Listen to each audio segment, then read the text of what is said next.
And after a few days hiatus due to, well, a bunch of things getting in the way on Wednesday, unless...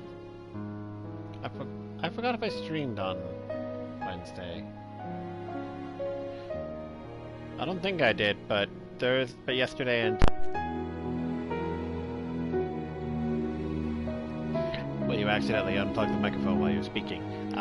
I ended up looking after my nephew yesterday and today, so I don't have to worry about waking up at early hours in the morning, so I can stream today. So, last time we made our way through the churning mists to the lair of Hraesvelgr, where we learned that the Dragon Song War was caused by ancient Elezen led by King Thordan and his Knights 12 by luring the great worm Ratatoskr into a trap, killing her and stealing her eyes to take her power. So the Dragon Song War was in fact not a war at all. It is not a siege of territory, but a siege of spirit. A punishment for all of the traitor kings and his knights' kids, or descendants. We also learned that all of the traitor's progeny have a trace of dragon's blood in them, or a trace of the dragon's power in them. Which is why those who decided that they were tired of the endless fighting and sided with the dragons were rewarded with a sip of dragon's blood, so they can become dragons. Anyway, let's continue on. The Worm's Lair is the next quest.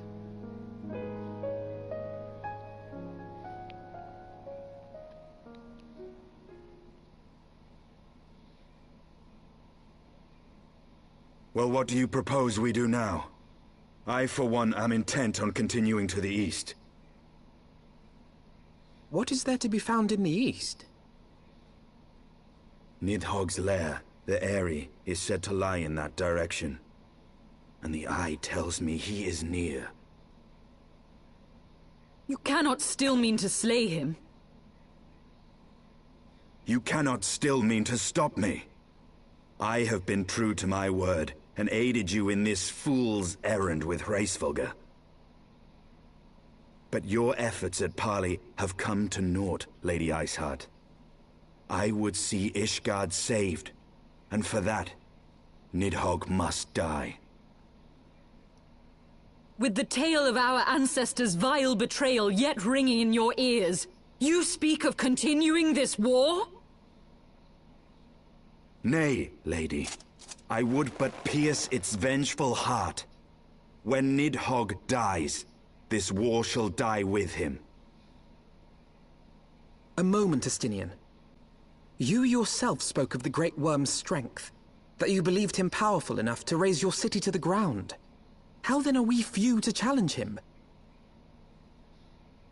Even behind the stout walls of Ishgard, with an army of knights manning the defenses, our victory would be hard won. Yet you propose to contend with the beast in his own lair. In close combat, this will afford us an advantage. And with two Azure Dragoons working in unison, who can say what might be possible?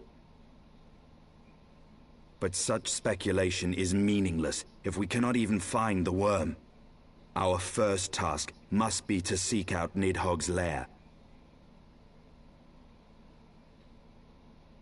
The story of this nation grows bloodier by the moment. Must death always be answered with more of the same? Such is the way of things, I fear. I shall consider it a miracle if mine armor is not stained crimson ere this conflict is ended.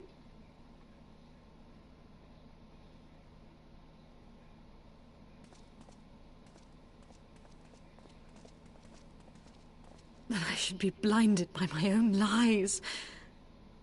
Everything I believed, everything I thought I was, gone.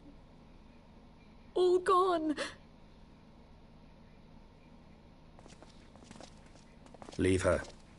Your words will not reach her now. And we have not the time to wait for her to gather up the pieces of her shattered faith.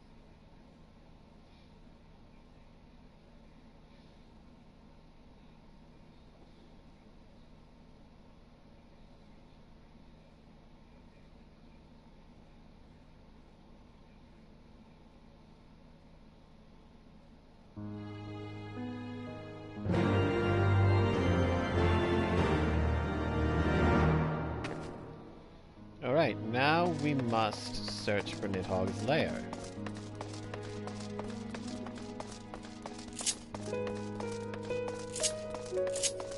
And we are going to get there in style on a mount. Which one is it? Ah!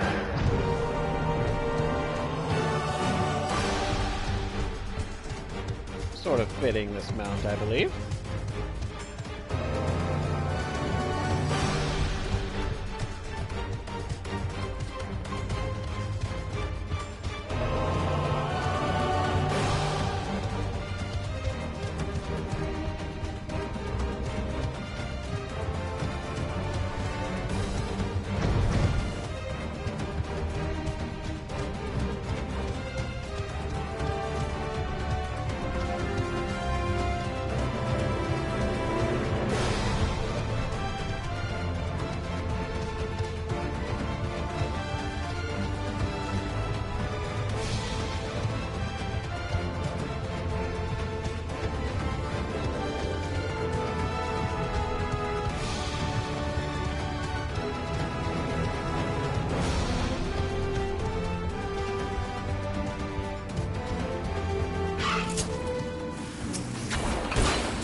Which one will I get this time?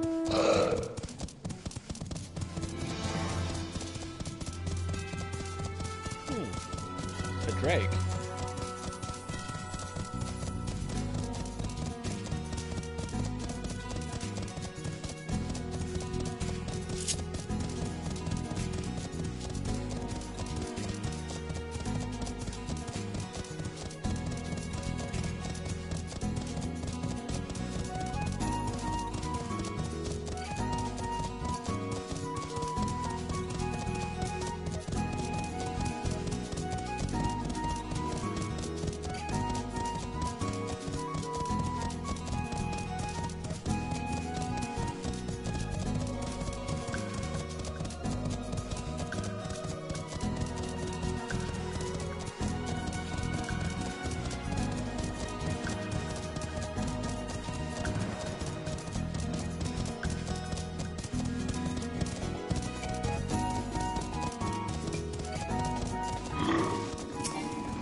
I'm so tiny in there.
Is that it?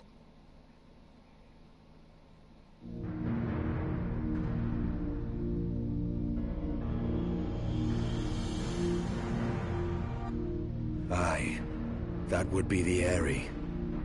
I feel Nidhogg's presence through the eye, his caustic hatred gnawing at my soul. 'Twould seem the death of his consort has put him on guard. Mark how he wards his lair with tempestuous winds.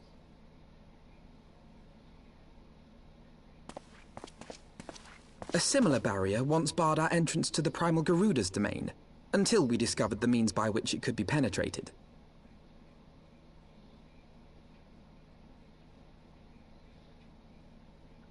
Mayhap it is time we called upon Master Garland. 'Twill be just like the good old days, no?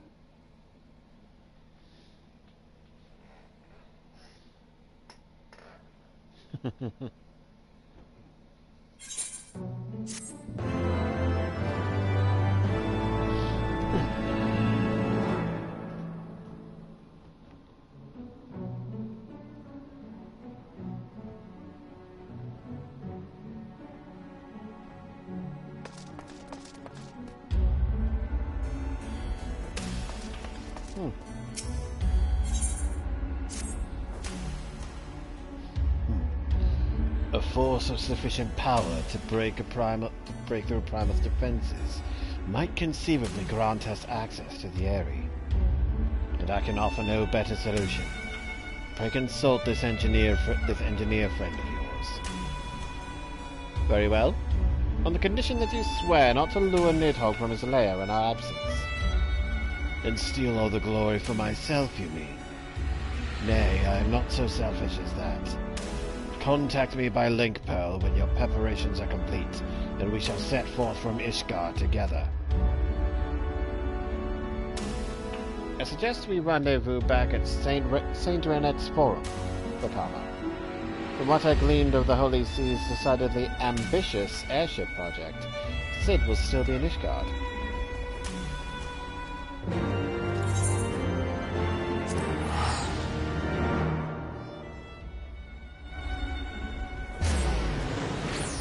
Back to Ishgard!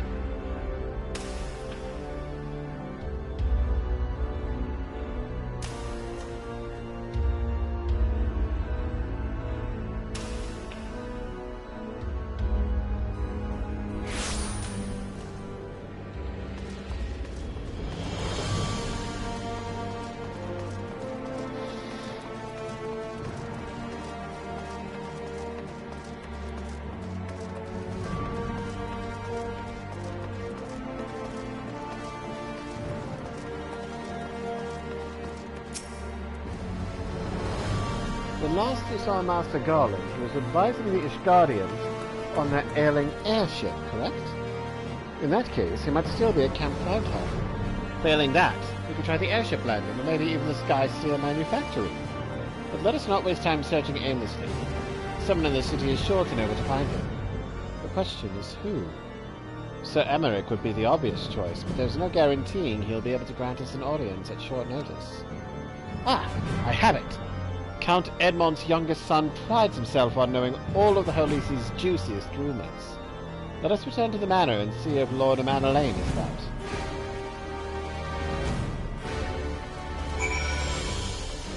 Oh, I think I know where he is.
Welcome, Master Flameborne.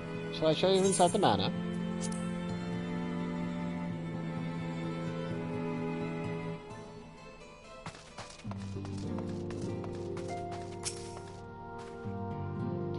Ah, the hero returns. How goes the fight, old boy? Well, I trust. In search of a Sid Garland, you say? Then say no more. The taverns are full of talk, and the name of said silver-haired genius has cropped up more often than most. I hear he has been tasked with getting that monstrous airship the Holy See commissioned to actually fly. 'Twould seem the project has been plagued with mishaps from the first. In any case, Garland Ironworks employees are known to frequent the airship landing, and I'll wager their master does too. The airship landing? Yes, I thought as much. Come, Vakama, we must find Sid and trouble him for his expert opinion.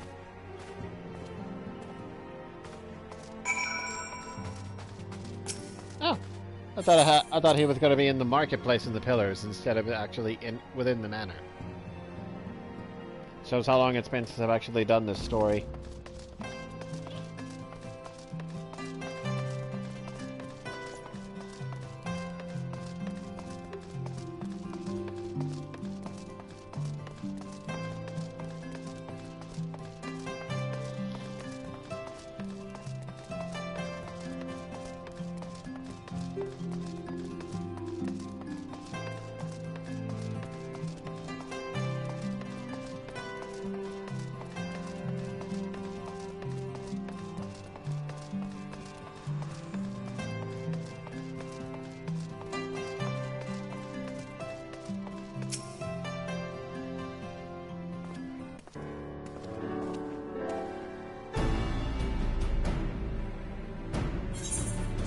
Vakama, Alphino, how fare you both?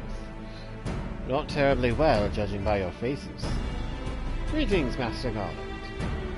I'm sure it will come as little surprise when I tell you we have need of a favor.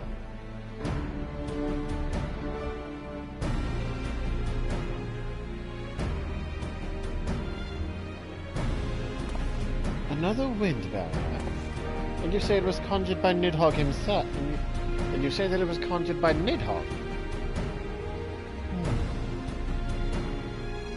The Enterprise could certainly take you where you need to go, but she would not fare well against dragons. She's agile for a ship her size, but not that agile for Javanian to apply rings around her. And if they took it into their heads to incinerate the rigging, there would be precious little we could do to avoid them. But there must be something we can do. Some manner of weapon we can employ?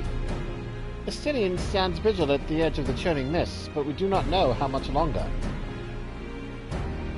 Alright. I didn't say it was impossible. I said it was impossible for the Enterprise. We need a smaller boat. Biggs, Wedge, it's time we gave that new toy of yours a proper field test.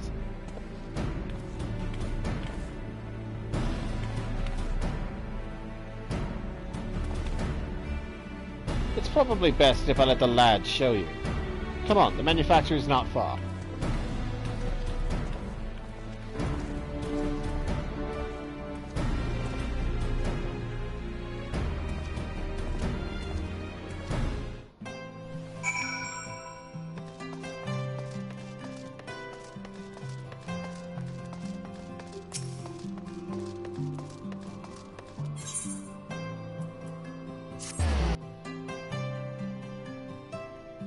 It's nice when you can use the Ethernet in a city to get around.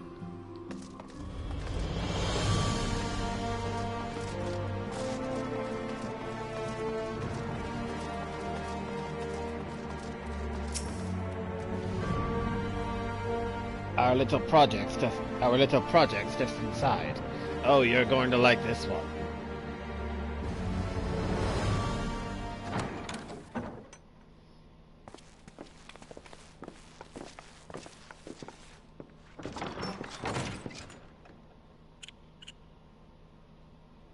Feast your eyes upon our latest and greatest feat of engineering. We call it a mana cutter.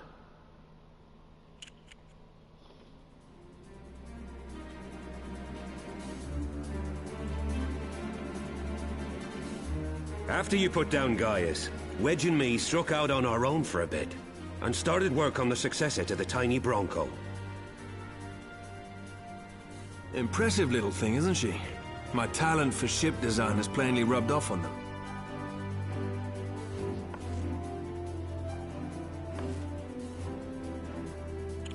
They've adapted the principles of corrupted crystal technology and constructed a mechanism which converts ether from its surroundings into elemental wind. Said wind is then harnessed by the specially engineered sails, providing the craft with propulsion and lift. All in all, a most elegant solution.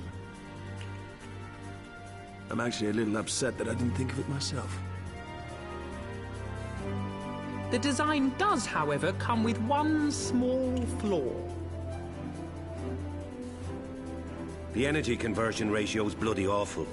To generate enough power to get you off the ground, you need to be in an area awash with predominantly wind-aspected ether. In other words, there are a few places you can fly, and lots of places you can't.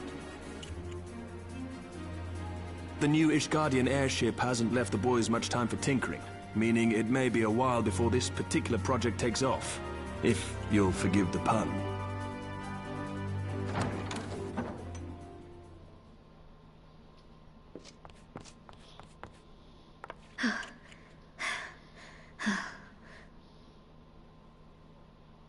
Tataru, what's happened? I've been looking all over for you. There's been word from Aldar. It's about Her Grace the Sultana.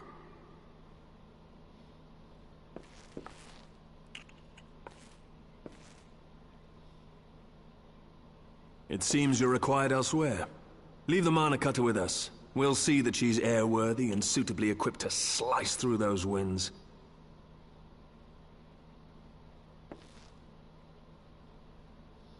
You, meanwhile, should concentrate on providing Raoban and the Sultana whatever help they need.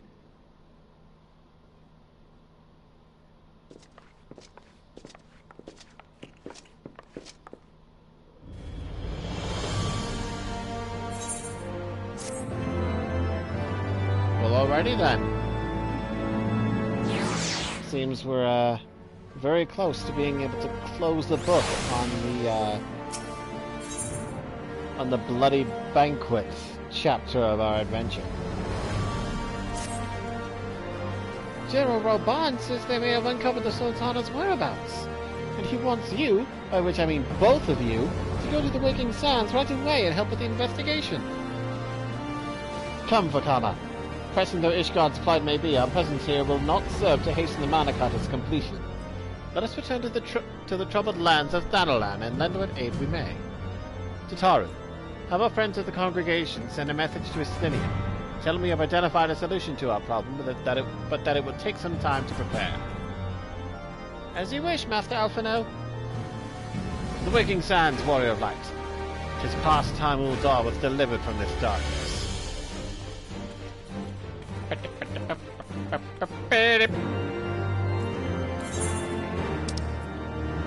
To Horizon, then.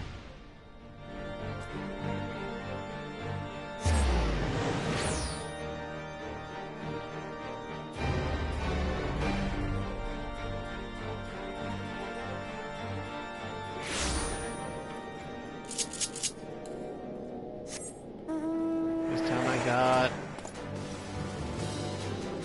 What is this actually called? I'm thinking of calling it the Flying Nimbus myself. Having watched Dragon Ball Z and all that. Oh, the Sunspun Cumulus. Okay.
this is voiced, I think I will take this opportunity to grab my phone.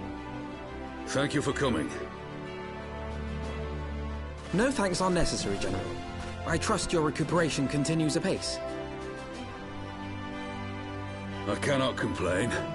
Thanks to Higiri and her ministrations, I've regained much of the strength I lost during my imprisonment.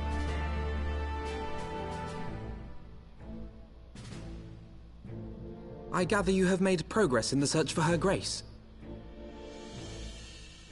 Aye, some good fortune at last. A few days past, Dulala informed us that a sizable shipment of alchemical supplies had been delivered to the palace.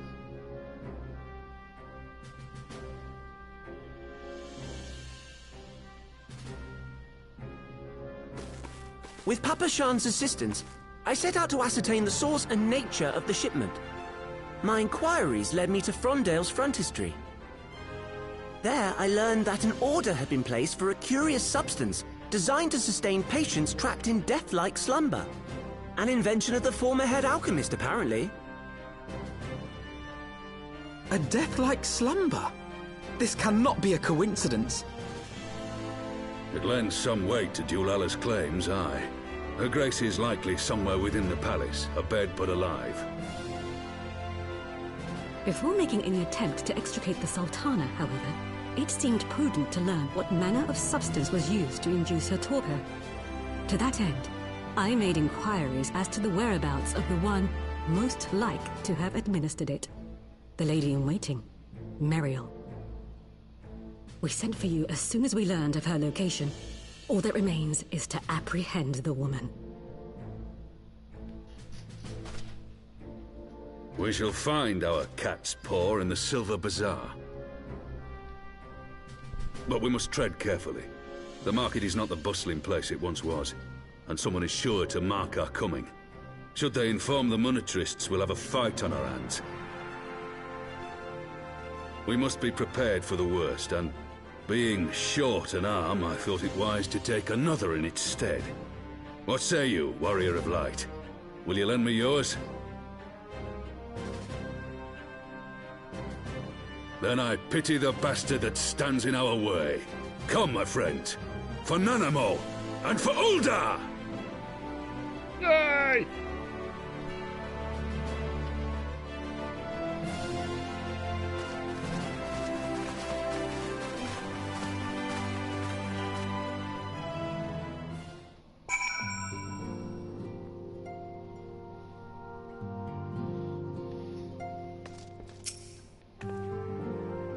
Our target is Meriel, the Sultana's former lady-in-waiting, a woman of Midlander heritage. I'm told the two of you have met. Our sources indicate that she left the palace shortly after the incident and quietly rejoined the dwindling population of the Silver Bazaar. I suggest we begin by questioning the market's residents and confirm that Meriel is still in hiding there.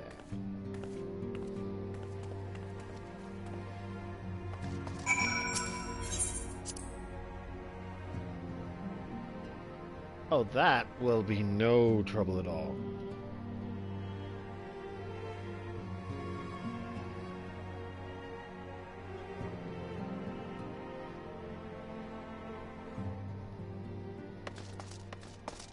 And in fact, we are going to get there in style, on a mount. Ah.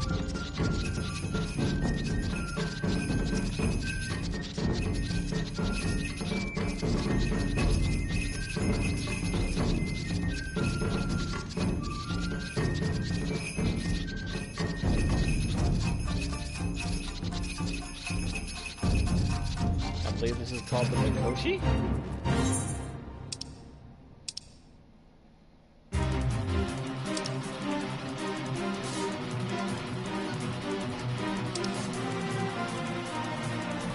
Yep.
That leads to Uldar. Wrong way. This is the way I want to go.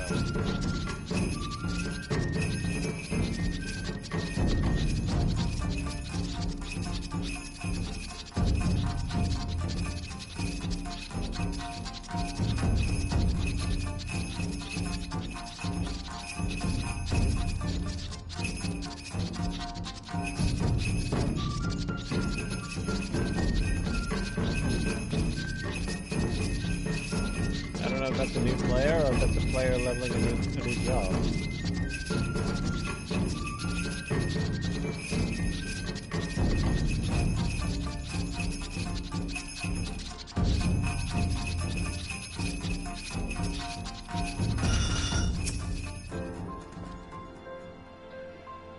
Do I know of any returning residents? Gods, don't tell me they're starting to come back. My masters will not be pleased to hear of this.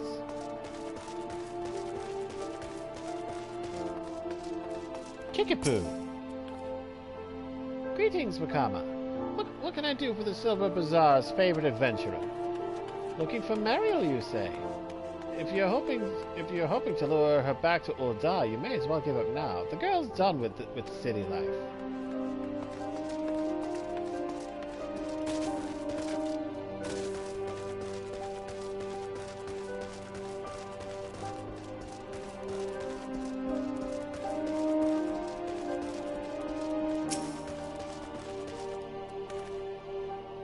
Mariel? Aye, she's here. Left the city for good, she says. Barely leaves her house, though. It's the one closest to the market entrance.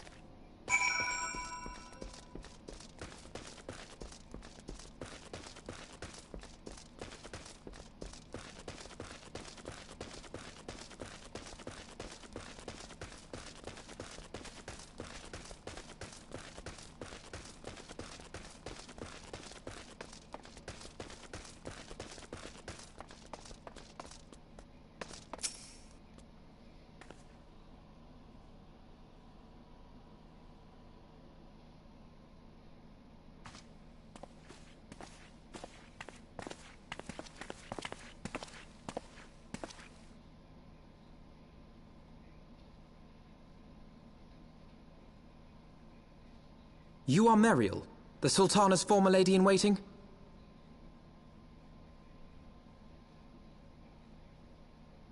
I know no one of that name. Pray excuse me.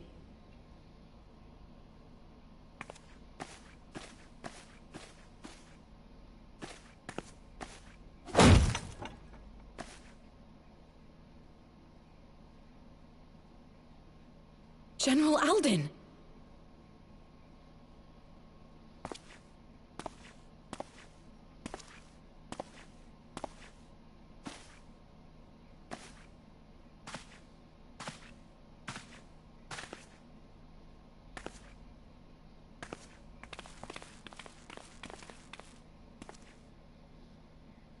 We will have the truth from you, girl.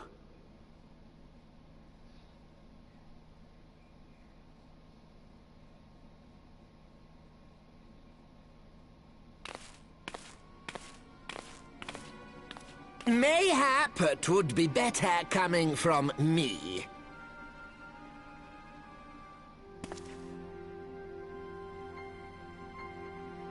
Lonorito, you'd best talk fast. As you know, Teleji Adeleji's Cartano reclamation bill was no more than a facade. A means to get his grubby little hands on that Allagan monstrosity Omega. When he learned of Nanamo's intention to abdicate, however, he was forced to amend his plans. Suddenly, assassination seemed the most promising way to further his ambitions. I am told Teleji had discovered a maid in whose veins ran the blood of House Thorn. A new, more pliable puppet to sit the throne. 'Twould have caused an uproar, of course, but few could have contested her claim.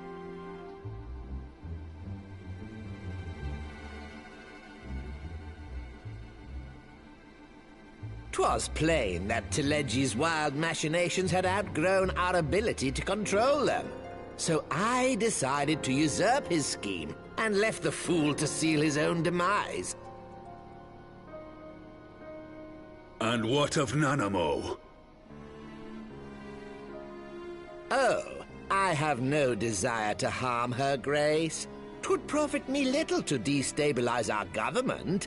Thus did I employ young Mariel here to administer a potent sleeping potion in place of a poison.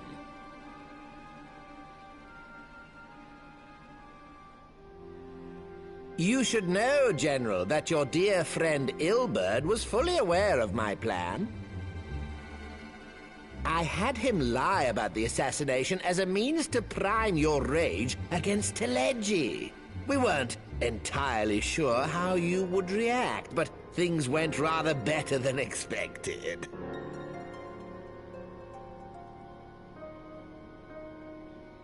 You conniving little worm!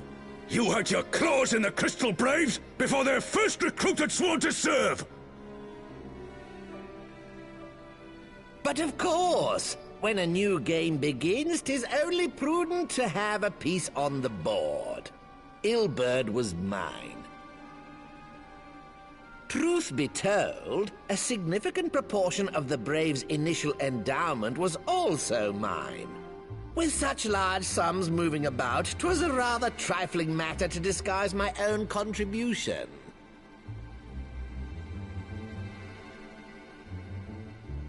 Ah, Ilberd. I secured his services with a promise to support his cause once my authority had been solidified. I swear, the man thinks of naught but prizing Alamigo from the grasp of the Empire. Unlike you, General, the poor fellow seems quite unable to forsake the land of his forefathers. Mayhap that's why he called you a traitor to your people and a disgrace to your homeland, amongst other things. What was it he always compared you to? Oh, yes, an overgrown lapdog begging for scraps at the Sultana's table. Oh, how we laughed. Alas, Ilberd's entertaining little outbursts eventually gave way to wearisome tirades, and the zealous brute became rather unruly. I had no wish to see you executed, you understand, but he would not take no for an answer. Rest assured, his employment with me has long since ended. Which brings us neatly to the present. What say you, General? Both you and the Sultana are alive. We have one corpse and one fugitive. And preparations have been made to restore your good name. Shall we cry quits and start again with a blank ledger? The hells we will! Do you honestly expect me to forgive and forget? After all you've done? You're guilty of high treason! Stay your blade, Master Alden. You yourself are not innocent. Or have you forgotten your own crime in executing Teleji Adeleji without trial? Though you acted out of loyalty to the Sultana, such deeds are in violation of both the word and spirit of the law.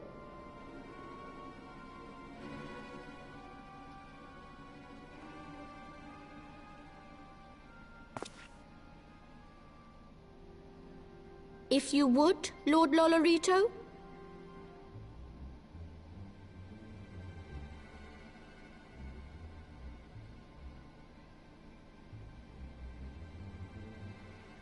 This potion will wake the Sultana from her slumber. Consider it a gesture of conciliation. You will find Her Grace resting comfortably within her private chambers. Should you doubt my word, I shall willingly accompany you to the palace as your hostage.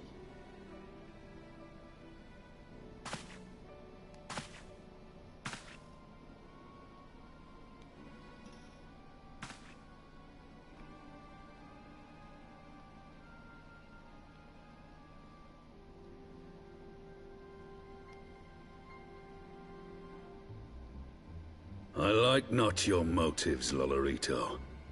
But you saved the Sultana's life, and for that, you have my gratitude.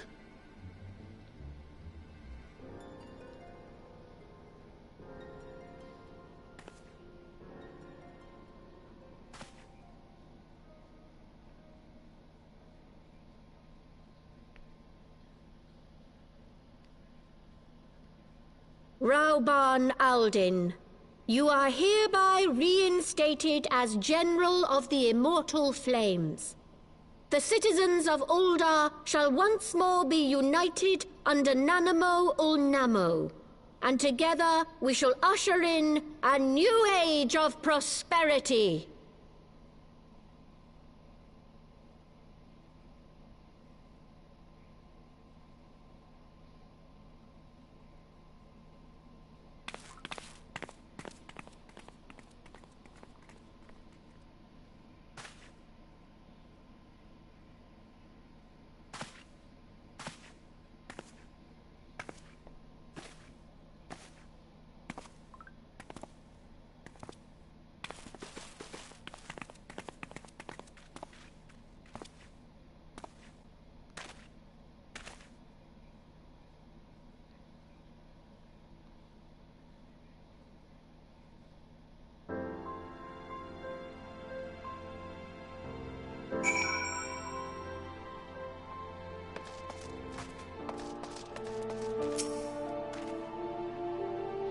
By the 12, I feared Lord Lolorito's arrival would herald another bloodbath. Little did I suspect that he, of all people, would gift us the means to rouse the Sultana.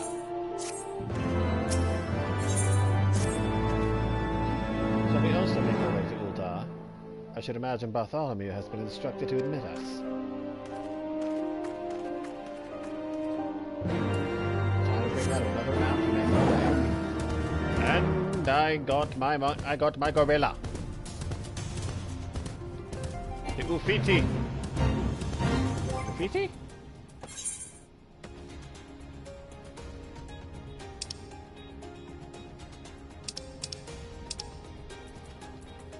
Yep, Ufiti.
I see someone either got really lucky or spent a lot of money.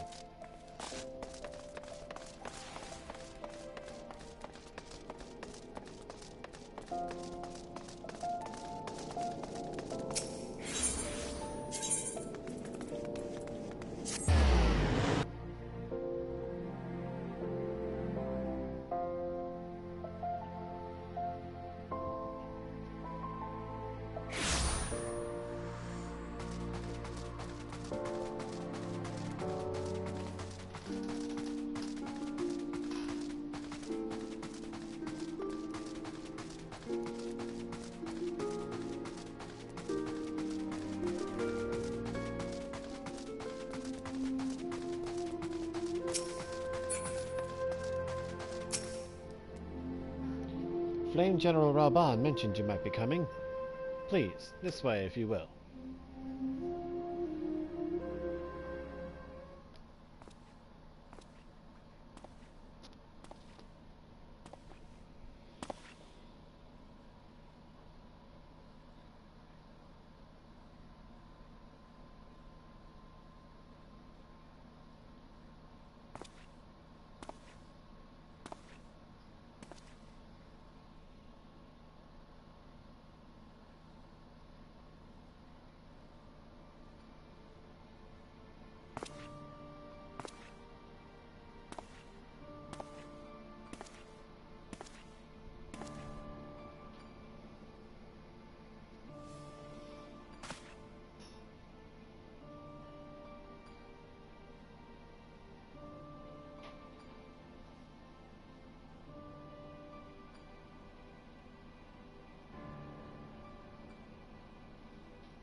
I was having the longest dream.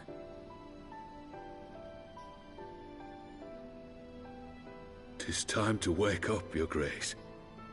Another day begins in Thanalan, and the sun blazes bright upon the sands.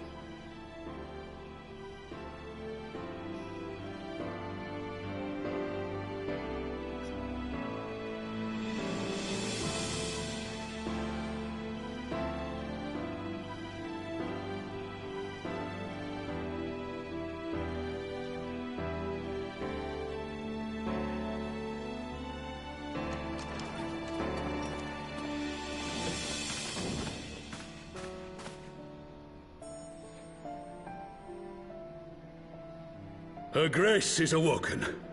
The palace physician assures me she is none the worse for her slumber.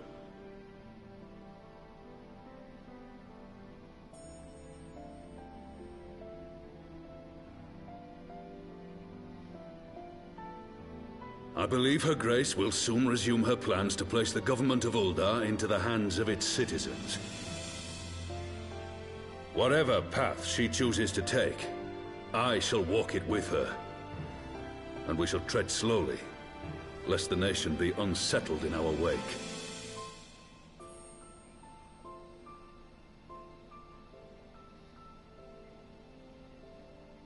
Her Grace's compassion is a shining beacon to us all.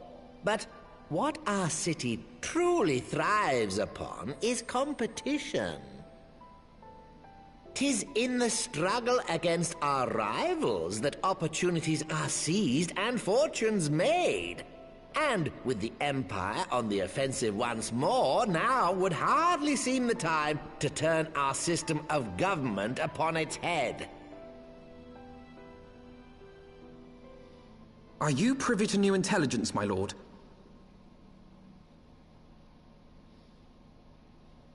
I would hardly call it new. Remind me, what was the name of that enormous Imperial warship which met its end in Mordona? Oh, wait, I have it.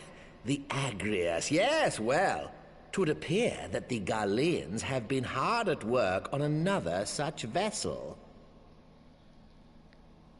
How close are they to completing this ship?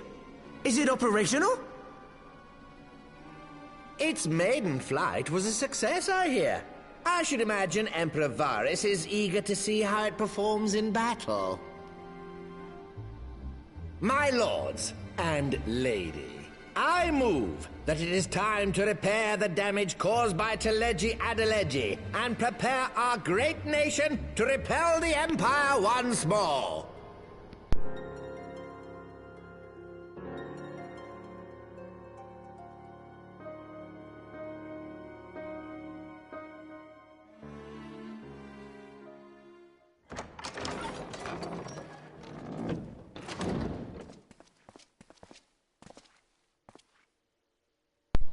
'Tis well that the Sultana has awoken. The Syndicate yet needs to put its house in order, but 'twould seem the worst of the confusion has passed. Uldar has taken control of its future, and I must do the same.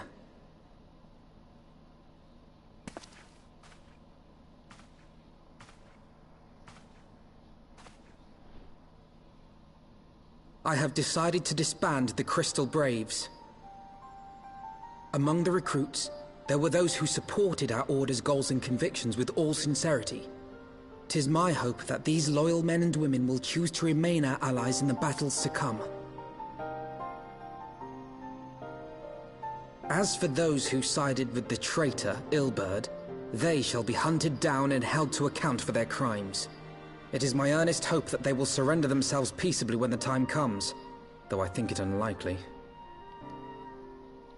Ah, my all-conquering Crystal Braves. The model army meant to pave the way for a single unified Grand Company of Eorzea. That so high an ideal should be brought so low. I need not tell you how deeply the betrayal stung me.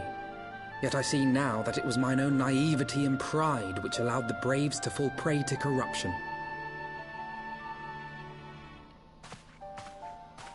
As ever, it is to your own shining example that I turn for inspiration. Like you, I mean to stand firm in the face of hardship and give mine all for the cause. Let us resume the search for our missing comrades, that we might come together to shine the light of dawn across the realm once more. The role of Crystal Brave Commander suited me ill, and I shall play it no longer. Henceforth, I shall be no more or less than Alphino, proud member of the Scions.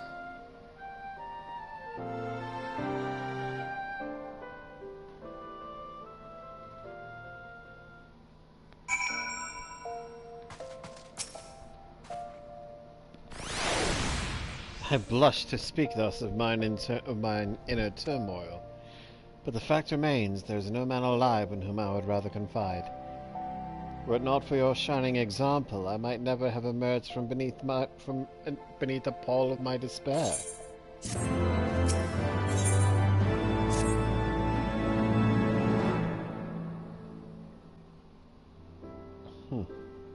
Still no word from Garland. I hope this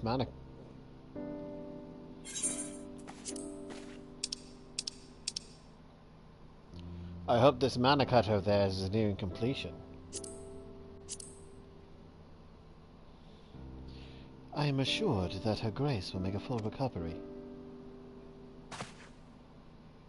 I, and Uldar too, shall flourish once more. General Raban and his colleagues have matters well in hand, I believe. Lady Ugiri, a question, if I may. I believe your people have been keeping a close watch on the Crystal Braves. Might you know how things stand at the Rising Stones? Ah, yes, of course. You will be pleased to know that the third Unit Braves abandoned Revenant's Toll when they learned of Captain Ilberd's defeat. The only blue uniforms to be seen there now are those worn by soldiers loyal to you, Master Alphino. To me? I see. I'm grateful to hear that at least some of our members were true to their oaths. Ere we return to Ishgard, I must go to the Rising Stones and thank these stalwarts for their service. It shall be my final act as Crystal Brave Commander. Will you join me, Vakama? You were there at the company's inception. 'Tis only fitting that you be present at its end. And I would appreciate the support.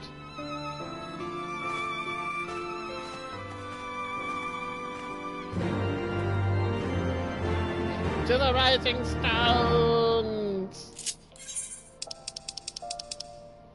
Ignore all those other places I can teleport to. Those are unimportant for right now.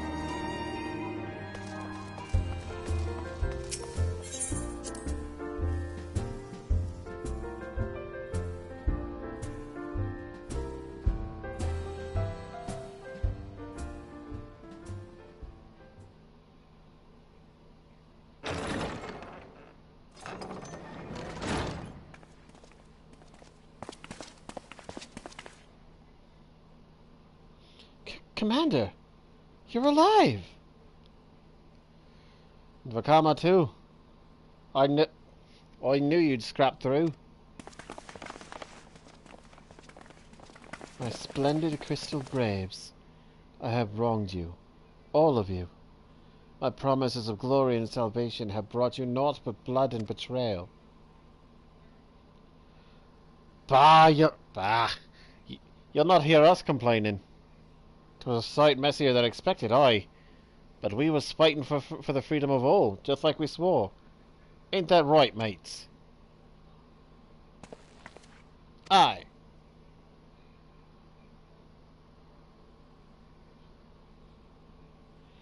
You humble me. I am truly blessed to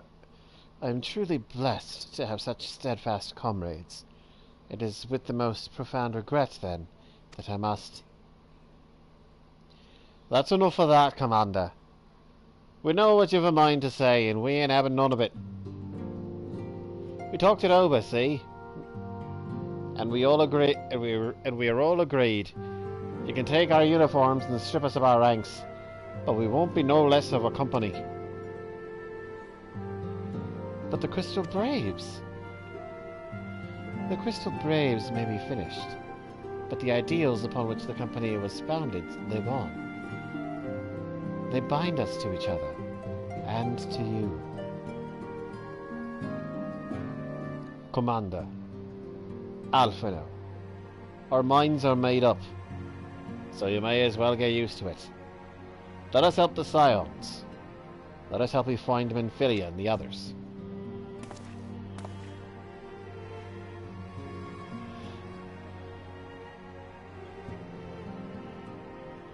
My friends, after all that has happened, I know not what to say.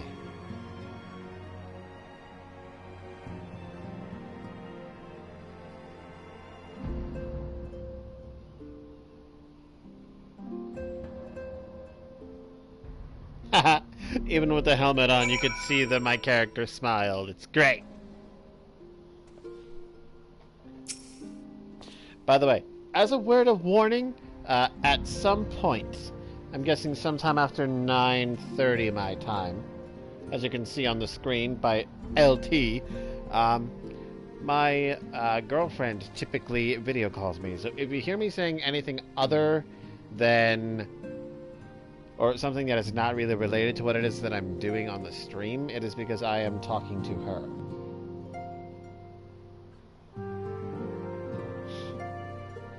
Pray excuse me. I had thought my tears spent. My grandfather used to say that one could measure a man by the constancy of his comrades. Mayhap I am the execution which proves the... Mayhap I am the exception which proves the rule. Nay, do not protest. I know that I am not worthy of their loyalty, Vakama. But as Thaliarch is my witness, I shall do everything in my power to earn it. I must speak of future plans with remaining Braves. Any information we uncover on the missing Scions will need to be shared with our allies across the realm, specifically Orionje in the Waking Sands, and Taru in Ishgard. While we are organizing over various channels of communication, I would ask that you call upon Master Garland at the manufactory. I will join you in Ishgard as soon as I am able. Hey, okay, boss.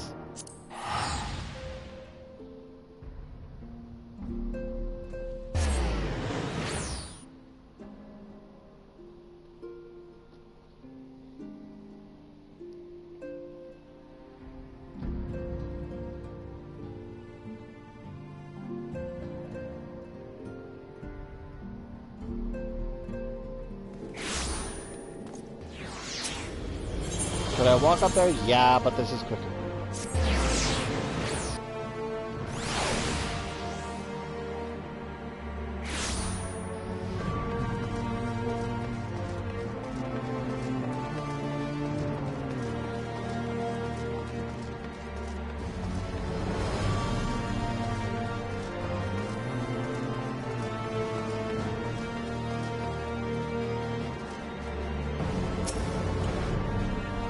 Vakama, how in the heaven hells do you do it? I was just about to send for you. We have but this moment completed the Mana Cutter's first successful test flight. A few minor adjustments, and she'll be ready to go. While we see to the finishing touches, you might want to pay a visit to Fort Tom Manor. A dragoon by the name of Estinian was looking for you.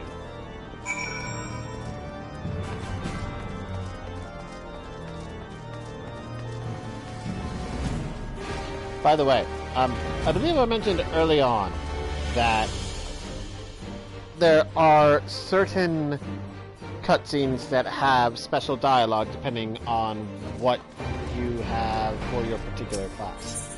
And seeing as how I have leveled every available battle class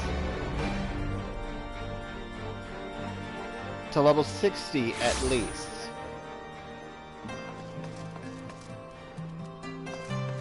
Dragoon being maxed out for one of them, because I had completed the first story that was available for Dragoon. Estinian acknowledges me as an Azure Dragoon. Welcome, Master Flameborne. Shall I show you inside the manor?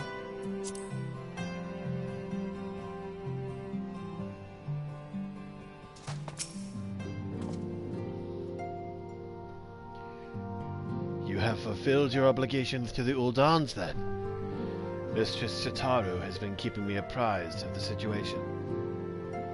Once I learned of these mana cutters of Master Garland's were nearing completion, I saw no reason to tarry in the mists. For the present, Nidhogg seems content to remain in the area, plotting his revenge. Might not this be an apt moment to unfold our plans to Master Emmerich? To Sir Emmerich. I think we have kept him in the dark long enough.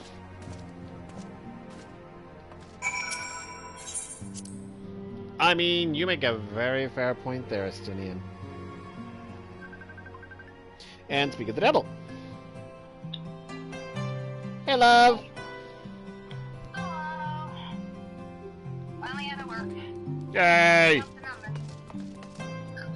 I hate orders. I didn't want to go to work today. I was crying and whining when I was home. Wait, you did both of those things? Yep. I was crying at crazy, like, crazy, everyone's gonna work! I was literally crying like a dog. I woke up really just wanted to get that stuff to my grandma. And I ended up getting a cooler with some ice packs and juice, and I poured some iced tea into one of the bottles I also bought that has the ice pack inside of it to make sure that she has cold drink. Yeah.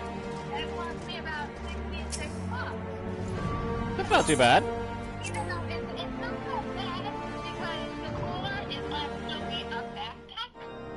And I got it right now.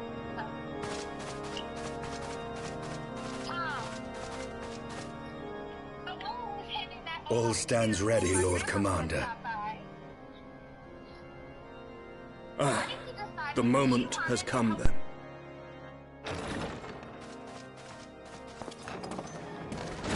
Pray excuse my lateness.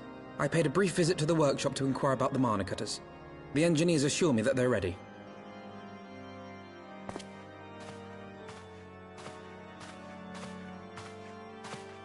The area is now but a short flight away.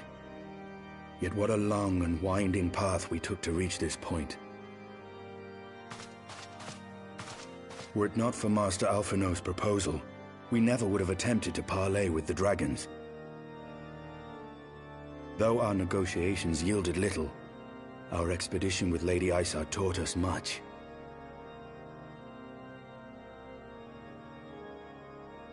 You took an unimaginable risk. I could scarce believe the tale Estinian told. Aye. 'Tis true that many of our countrymen would sooner die than join hands with the heretic's mistress. But 'twas through that most unlikely of alliances that we came to speak with Hraesvelgr. A conversation that went rather poorly, as I recall. In this instance, the journey was more important than the destination. Had we not slain Nidhogg's consort, Tiaman, and put the Great Worm on his guard, the Dravanians would have arrived at Ishgard's walls long ago. Aye, that they would. Full grateful am I for every hour of respite your actions have afforded us. Thanks to you, our defenses are much improved. 'Tis but a pity they won't be enough. Thus, you believe an assault upon the area represents the city's best chance of survival. Is that not so, Estinian?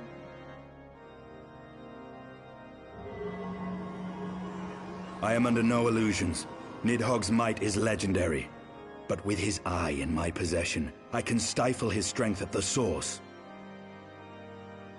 Victory will be hard won, even so. And I shall be glad indeed to have the Warrior of Light at my side. You shall have my blade as well. There are more of these mana cutters to be had, yes? Lord Commander, no! How can I, a proud knight of Ishgard, stand by and do naught while an outsider risks life and limb for our homeland? I swore an oath to protect this city. Pray leave the slaying of dragons to dragoons, Sir Knight. Your duty to command the city's defense is no less vital. Should we fail, and Nidhogg slip through our grasp, who then will hold the walls against him? Will you leave Ishgard in the hands of the Holy Sea's zealots? There are others. Who but you has the authority and the standing to orchestrate a city-wide defense? I do not, and neither does the Warrior of Light. That is why it is our place to fight, and yours to remain here, Lord Commander. What? You too, Master Alphino? By the Fury! You have shown some promise, but this adversary is far beyond your skills.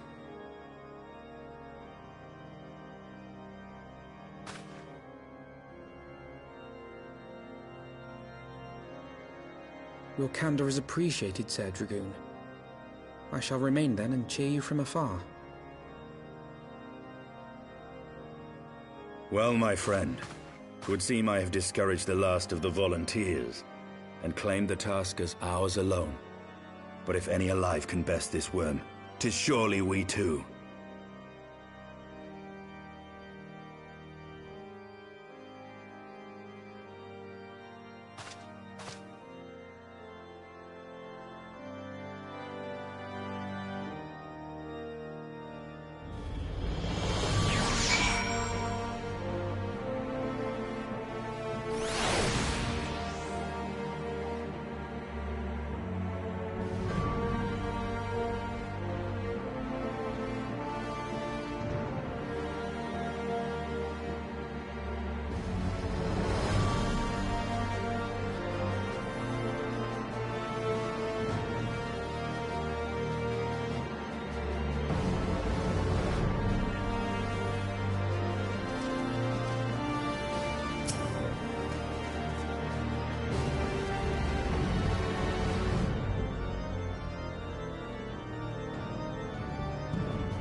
I have pricked Master Alphino's pride, I fear. But had I been less forceful, the boy would have insisted on accompanying us to the area. Do not think me blind to his talents. With a few more campaigns under his belt, I have no doubt that Alphino will make a fine field commander. But one does not practice on an adversary such as Nidhogg. We shall be hard-pressed enough without the added worry of carrying a novice. We have tarried long enough. Let us call upon Master Garland and take possession of the Mana Cutters.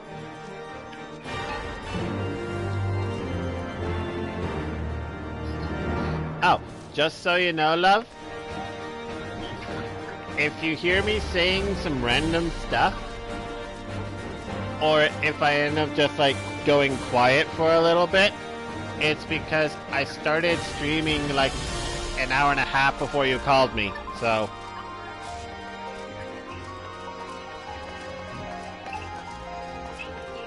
I might have to wait until she pulls her phone out of the bag to tell her.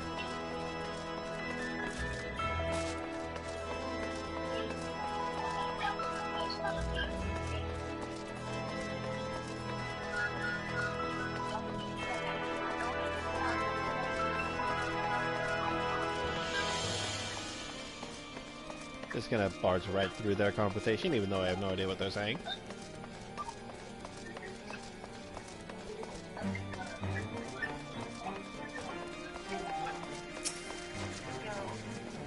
Vakama, old friend. The cutters are ready when you are. The finer adjustments cost us a few sleepless nights, but we got there in the end. Which means you can get where you need to go.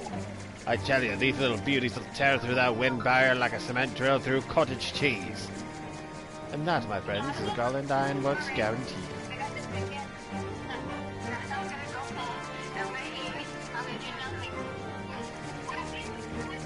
Good. You deserve it.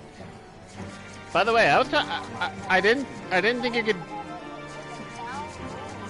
I honestly... Maybe. But, I was trying to tell you something while you were in the store, but I'm guessing the fact that I was in your bag kind of, prevented you from hearing me. I was telling you that if I end up going quiet for an extended period of time, or you hear me saying something that was unrelated to what we're talking about, it's because, like an hour and 15 minutes before you called, I started streaming on YouTube.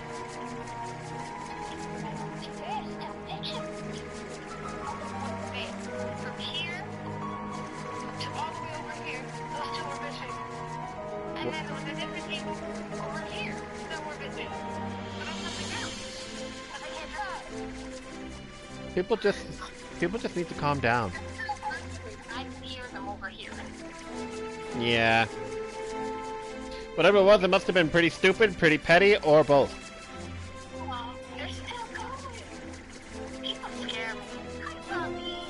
Glad I'm not people no more. You have our thanks. Come, warrior of light. The dread worm awaits.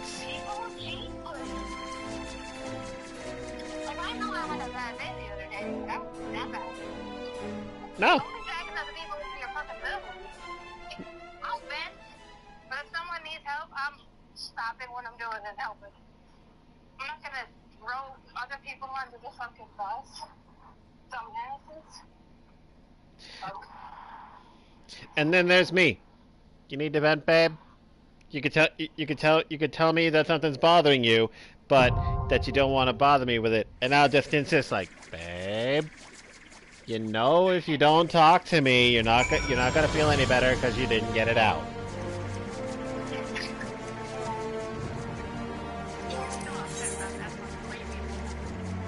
Honestly, I would be too. That was just unnecessary. But just remember what you were told.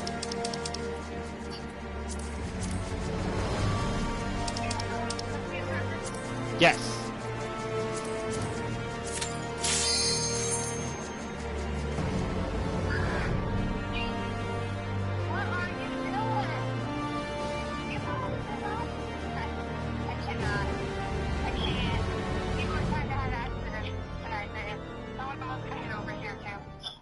Then it's their own fault. Nobody knows how to drive anymore, and the people aren't paying attention, so it's even worse. I keep walking in the back. Yeah, it's worse. I better not have a fucking spider on me. I'm gonna freak. Today's just one of those days, I guess, where everybody's freaking the fuck out.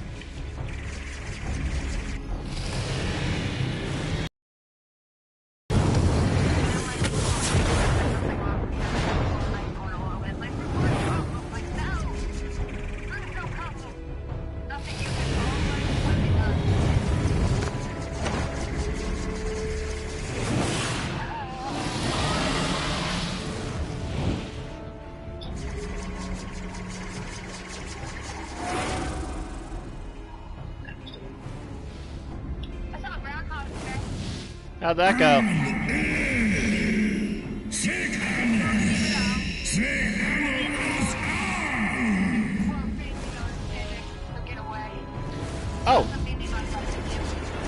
completely forgot to tell you. On 2 separate walks with Milo, I saw 2 different animals. I saw a fox, and I saw a bunny. I saw a fox. Foxes are awesome. I still have no idea what they say. They do make weird noises. They do. But it's like, I don't think we have an automatopoeia to describe it, though.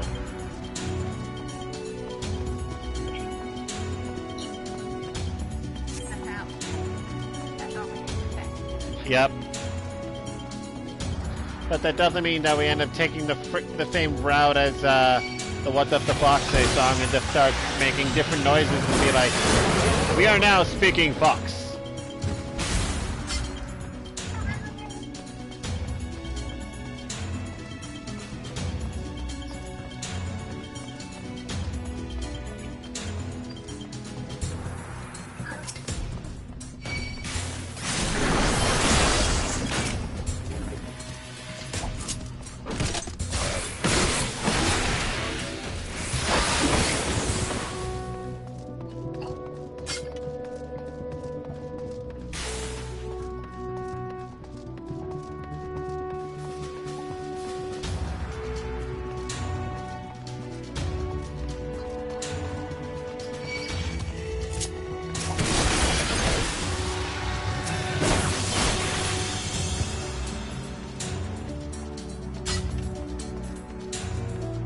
I'm slaying dragons, babe.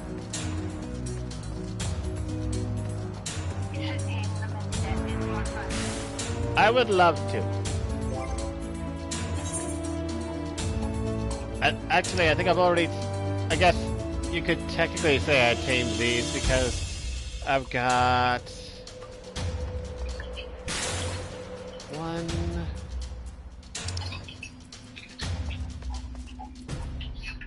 2...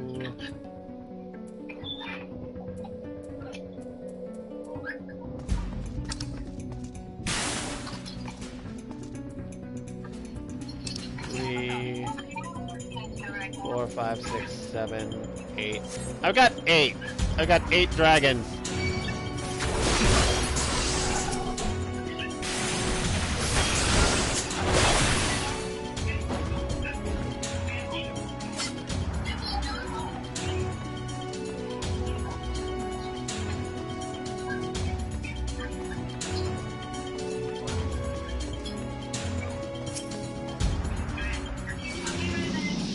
Okay.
Yeah, I feel like we kind of end up dealing with the same thing with our dogs, because I could literally just put food down for Sheba, and then she'll see me with my food, and then she'll be like, is that mine too?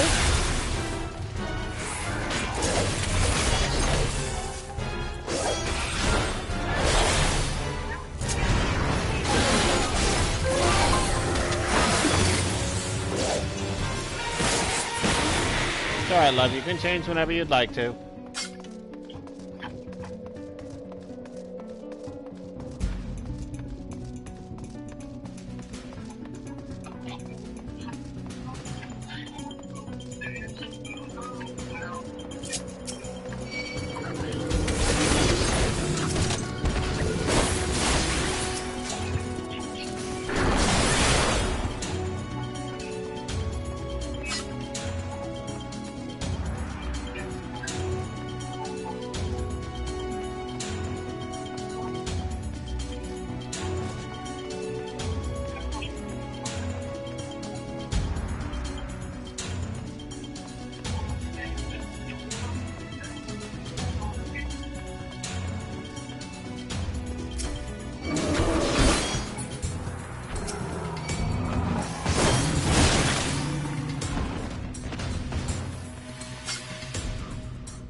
No worm!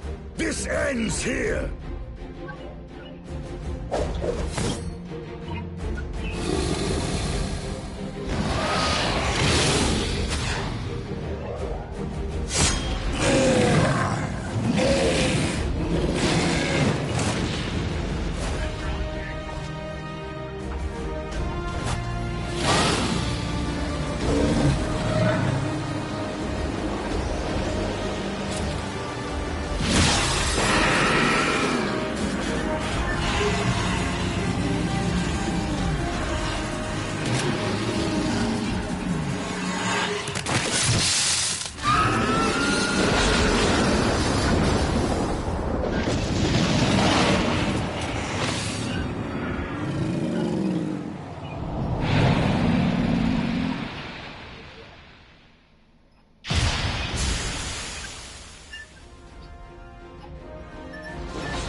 You gifted my people 1,000 years of suffering.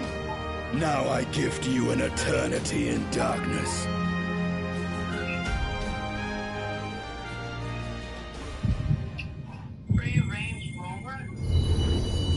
I don't know.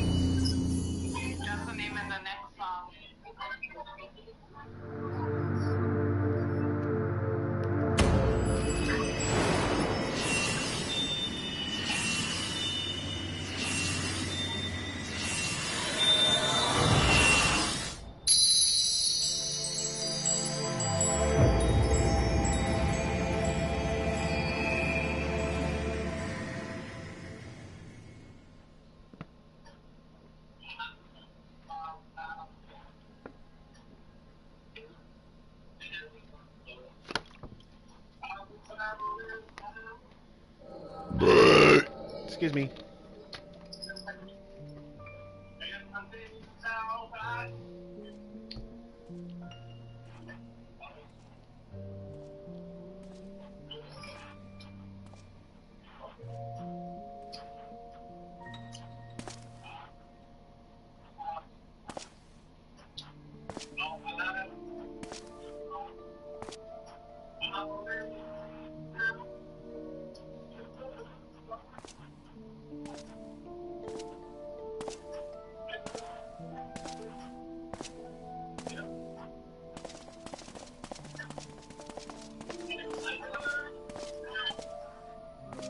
They are ours, Lord Eldrath. The eyes of Nidhogg.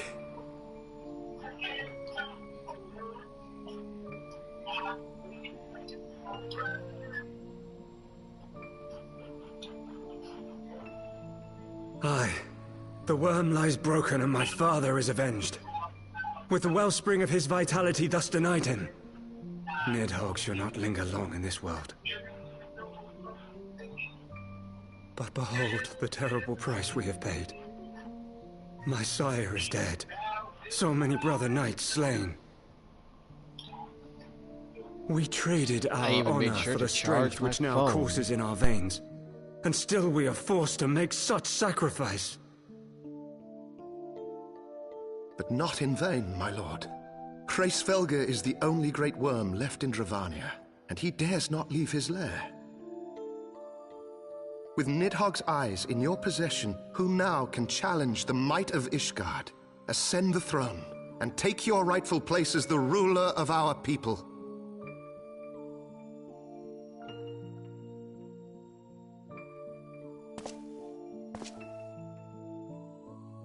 Nay, my friend.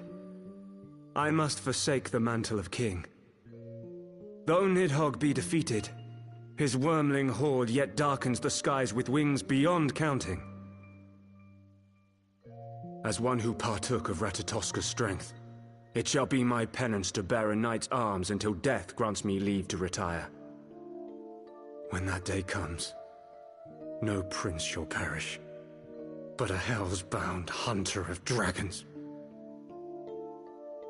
But Lord Haldreth, what then shall become of the royal line? Think of your people, my lord.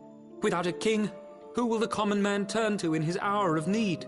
How will he find his way without your benevolent hand to guide him? I thank you, Sir Flavian and Sir Silvertrill, for dispelling my remaining doubts. With men of such wisdom and compassion in service to the realm, 'tis plain that Ishgard has no need of a king.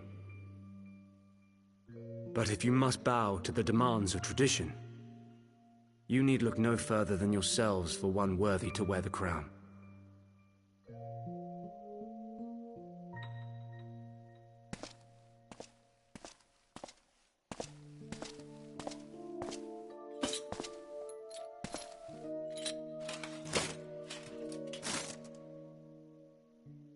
Fare thee well, my brother knights, my loyal friends. On these shoulders shall I bear the weight of my father's sins. With this lance shall I repay the debt accrued through our misdeeds.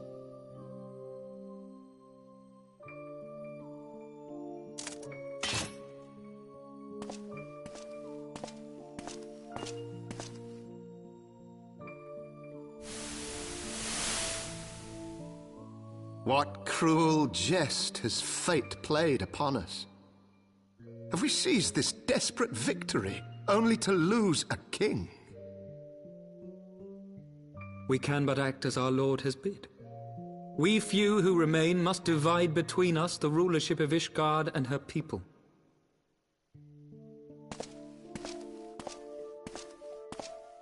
Not I. My oath was to Lord Haldreth, and he alone.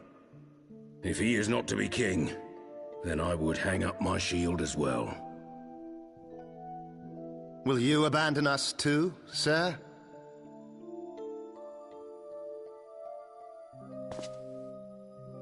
I would wash my hands of blood and betrayal, and take up an honest trade.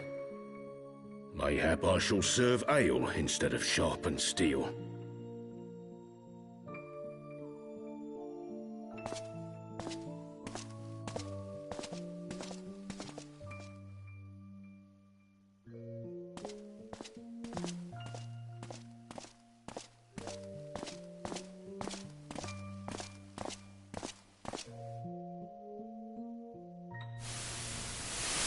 We four, then. Forton, Hylanat, Dyrendare, and Zemail. But 4 houses to rule all of Ishgard. And what of the throne? We keep it empty. Until the day a king rises once more, we must assume the role of stewards. We shall shape our nation anew with a history of our own making, and let the truth of this dark day die here, upon the battlefield.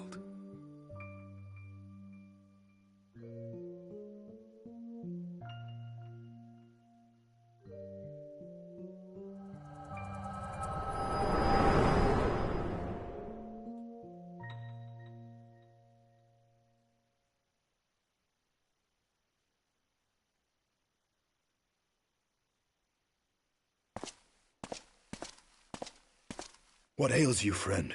Are you wounded?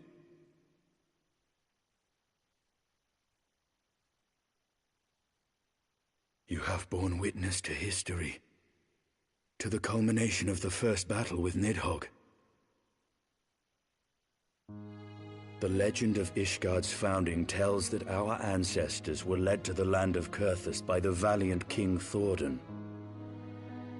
In the midst of their journey, they came to a wide chasm, where they were set upon by a great worm, Nidhogg. A furious battle then ensued, with Thordan leading the van. Though the brave king was slain defending his people, his son, Haldrath, the first Azure Dragoon, fought on undaunted.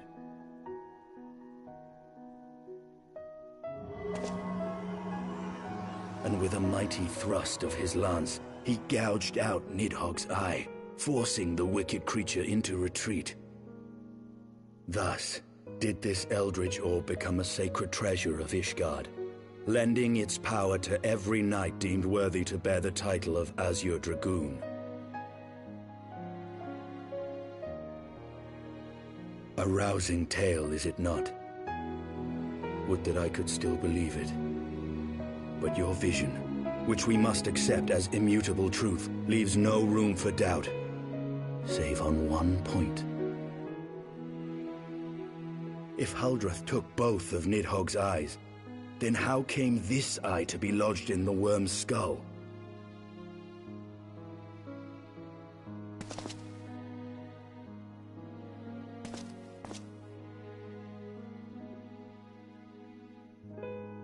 Beneath every answer we unearth, another question lies buried.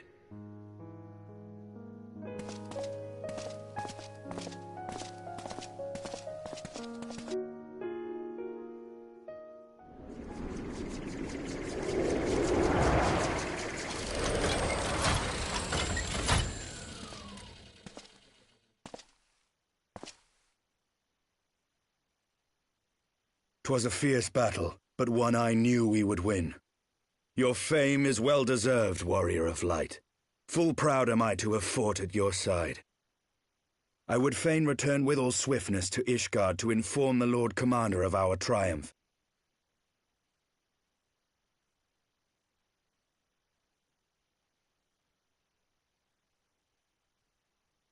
But we must first have words with Hraesvelgr. There are parts of this tale that the worm has kept from us, and I would know wherefore.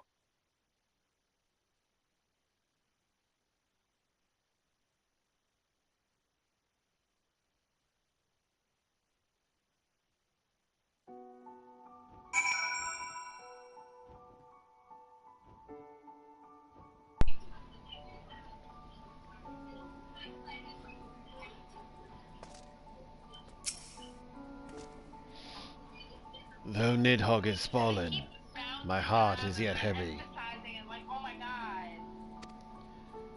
And this stain of corruption pleases me not.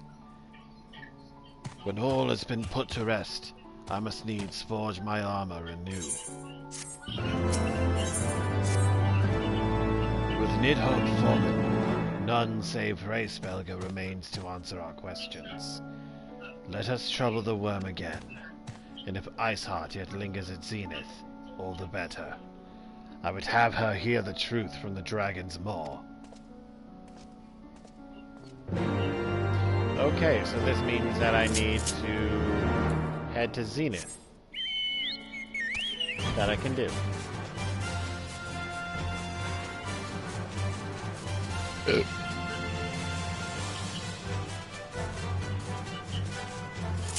Although, to be fair, I could just teleport there.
was you, was it not? The furious screams of the dragons carried far. You have slain Nidhogg. What more could you desire from this place? Will you not allow Hraesvelgr to mourn the death of his kin in peace? Spare us your sanctimonious judgment, Ice Maiden. We have a gift for the Great Worm, and a mystery that can no longer lie buried. Lady Iceheart, the Dragon Song War has all but consumed your life, and claimed many of your followers. 'Tis time you learn the truth of its beginning, the whole truth, that we may at last bring this bitter conflict to an end. Sound the horn, Warrior of Light.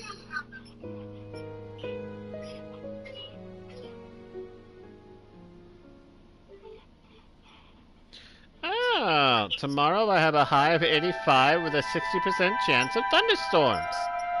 Cool. Too bad I can't snuggle with you while this thunderstorm happens. That'd be amazing.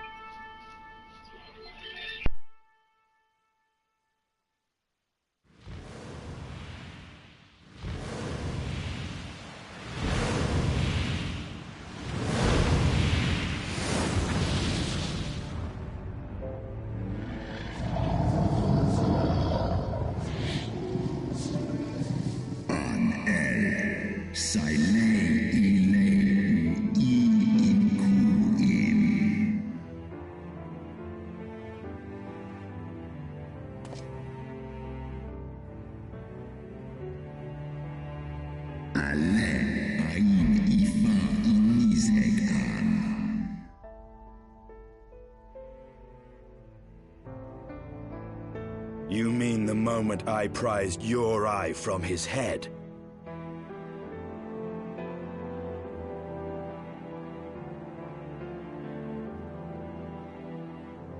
Es olegra omik es set niseg an es an stra of an.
Wow.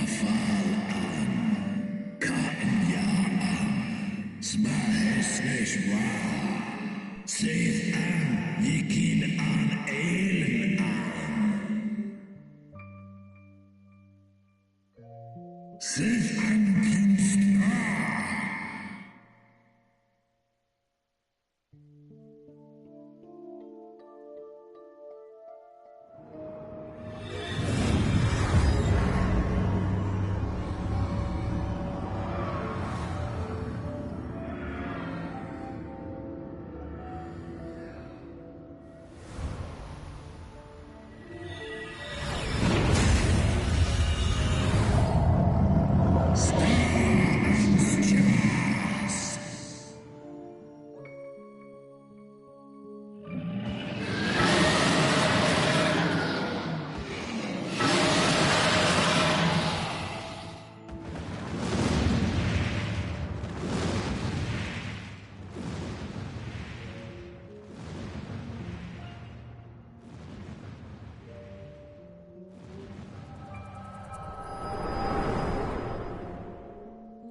Hes isi an in.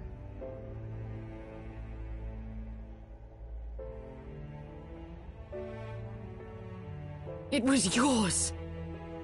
Your strength that sustained Nidhogg all these years.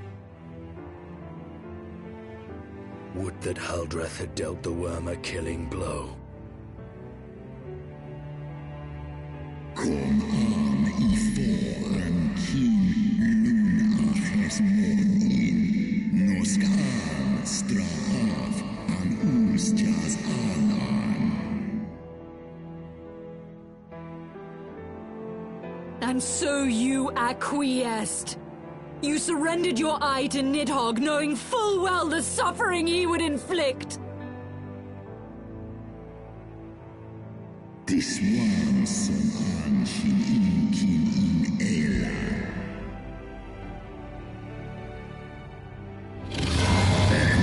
Natan in e. Esklos niseg a. Liz esk an gaan.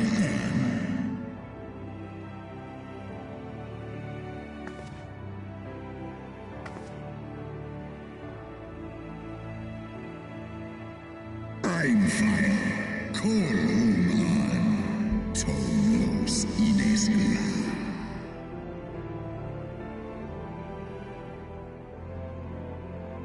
Kas echi shiso.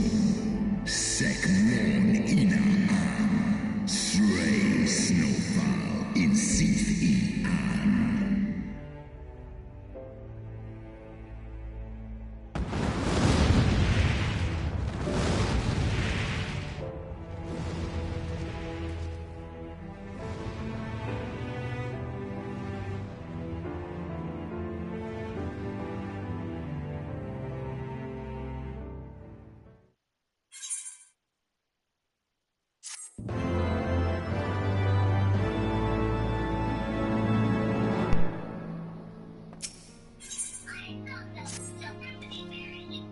Though he lifted not a single claw, 'twould seem that Hraesvelder wreaked his own manner of vengeance against us.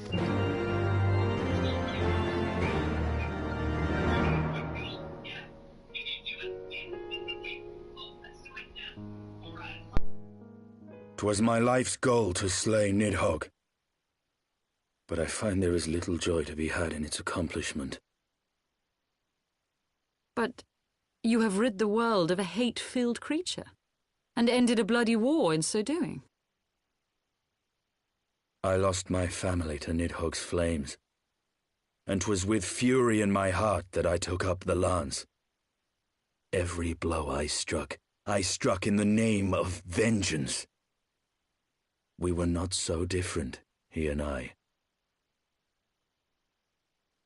I will not judge you for your deeds. I have not the right. Too many innocents have perished in the name of my greater good. Yet even with all that has passed, the tale is incomplete.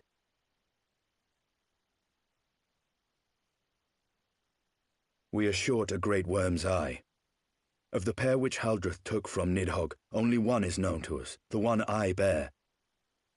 What then became of the other? Why did Nidhogg, who had taken such pains to prolong the Dragonsong War, suddenly decide to hurl his entire army against the walls of Ishgard? Lord Commander. Aye. The deed is done. Nidhogg is slain. What? In the city? A battle with whom? At once, Lord Commander. Hold firm till our return. Fighting has broken out in the city. Lord Emmerich was sparse with the particulars, but it seems some commoners threw open the gates to a force of heretics.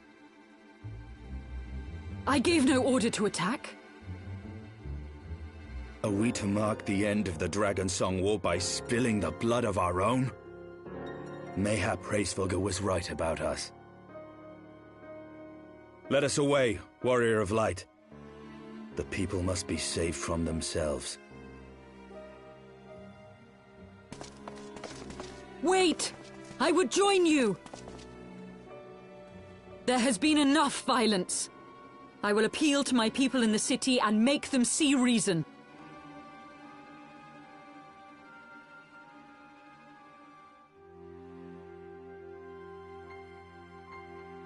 Come then, Lady Iceheart. Let us write the final chapter in this damnable war.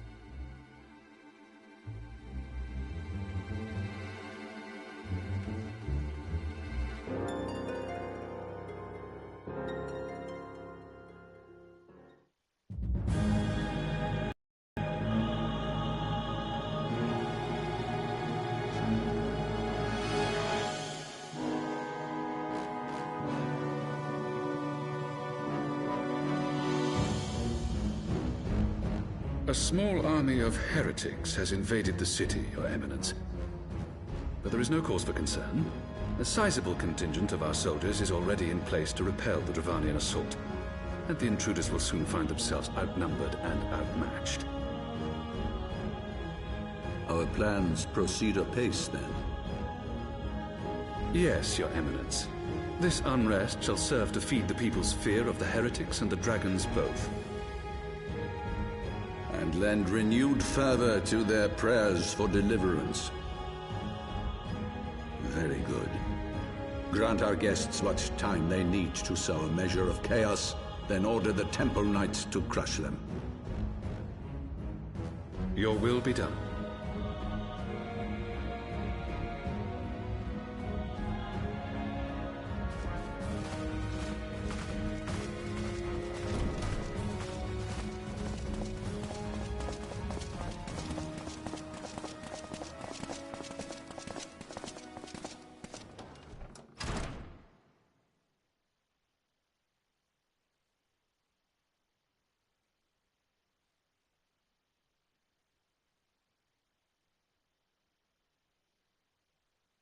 The moment is at hand.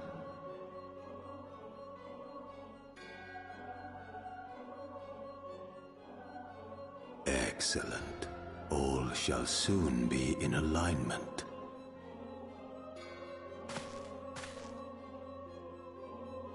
It is time for the Bringer of Light to die.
lads!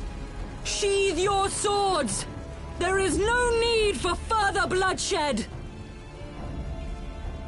My lady! She has come!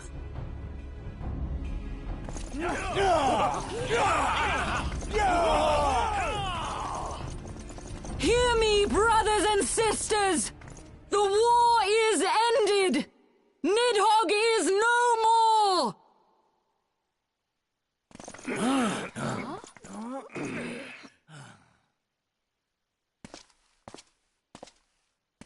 Aye, it is so!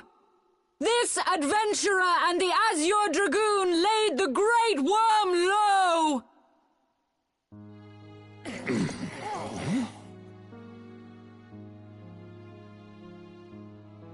The endless cycle of violence between man and dragon was born of our forefathers' treachery. You have followed me, bled with me, to bring this truth to light that we might all know peace. But Nidhogg is dead. Nidhogg is dead, my friends! He who bore such hatred towards Ishgard is dead! Let his hatred die with him, I say! Let us sheathe our swords and go in peace! Have we lost? No, my friend! Far from it! At long last, the peace for which we have so desperately fought is within our grasp, and I, for one, would not forsake it!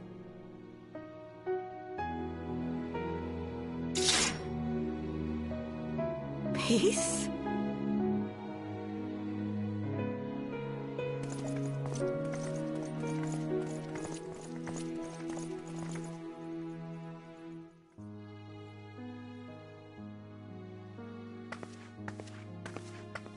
Seize the witch! Let none escape!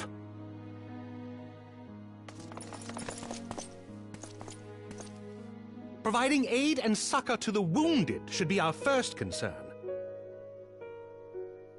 If the heretics mean to observe the peace, then it would be folly not to do the same.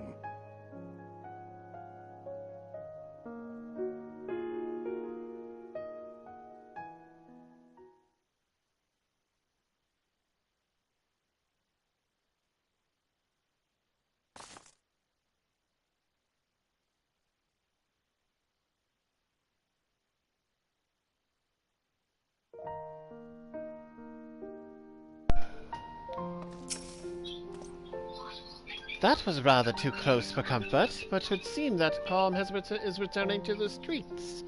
My mind, however, yet clamours with 1,000 questions. You return to Ishgard in the oddest of company, my friend. That, my friends, was rather too close for comfort. Praise Helone that things did not end in bloodshed. I confess, I was more than a little dismayed to see you in the company of the Lady Iceheart. Whatever is going on, Vakama? Beg pardon? You travelled to the Churning Mists together, along with Estinian? Never was there more an unlikely alliance, nor one so magnificently effective. Nidhogg dead, the heretics pacified. Father and Sir Emmerich must know of this. Let us break the news to them together. I will bring Sir Emmerich to Fort Tom Manor. Yes, an excellent suggestion. Very well. Vakama and I shall await you there.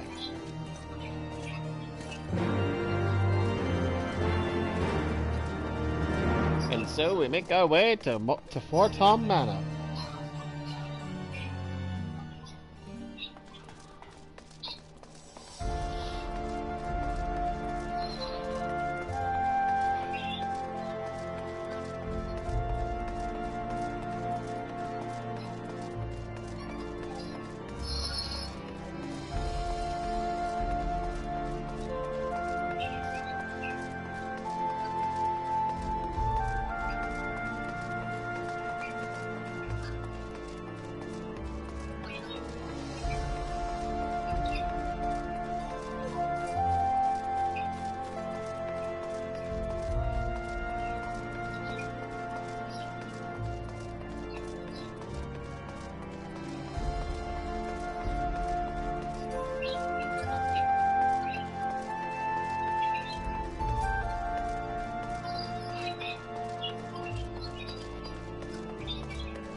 No need to read that every single time I go into the manor.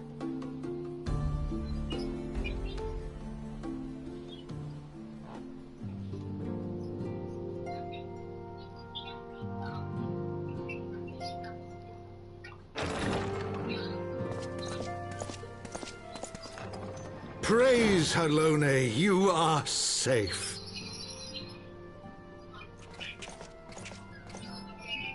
My safety was never in doubt, Father. For I had the Azure Dragoon and the Warrior of Light by my side. We bring the most wonderful tidings.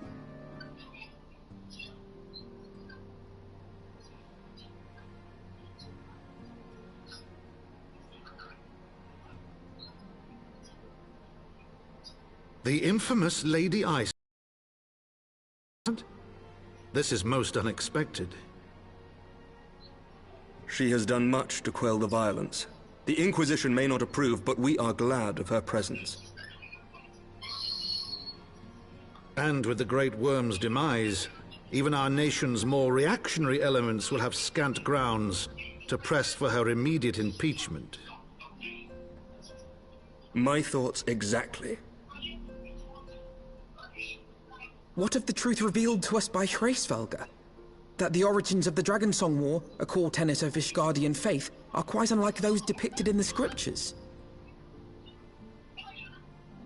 That men and dragons once lived together in harmony, and that it was man's treachery which shattered the peace and plunged our peoples into war. The same scripture also describes the origins of the High Houses. Were it exposed as false, the legitimacy of our rule would be called into question. If both Highborn and Lowborn can trace their ancestry to Thordan and his knights, 12. But a single sip of dragon's blood is required to confirm their lineage.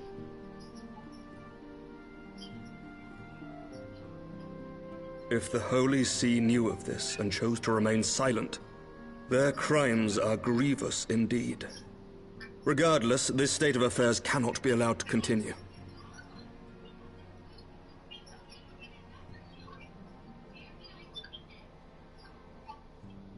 Sir Emmerich, you cannot mean to raise this matter with the Archbishop. Pray consider what you are proposing. If the Holy See chose to conceal the truth for centuries, what reason would they have to reveal it now? At best, you will be branded a heretic and clapped in irons. Then at least the Archbishop will have shown his true colors. My friends, this war will never truly be at an end until the truth is made known. You must see what lies on the horizon if it is not. When ruled by fear of a common enemy, we were united. But now we have none. During the war, the Highborn needed men to lead, and the Lowborn men to follow. Not anymore. 'Tis but a matter of time before the old order is called into question. Lady Iceheart will share the truth with her followers, and the Holy See will be powerless to stop its spread. The disenfranchised will rise up united, and blood will flow in the streets once more.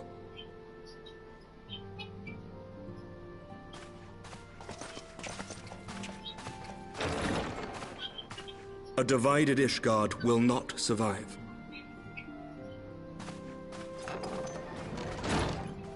Tread carefully, Lord Commander.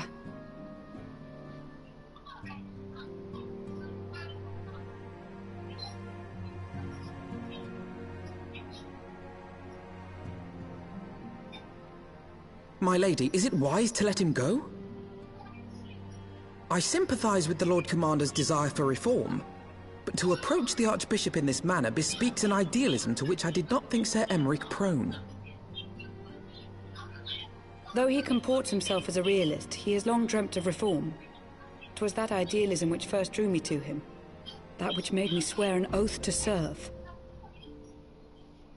We must not think of ways to hinder his cause, but rather ways to aid it, even should the Holy See cry heresy. You cannot mean...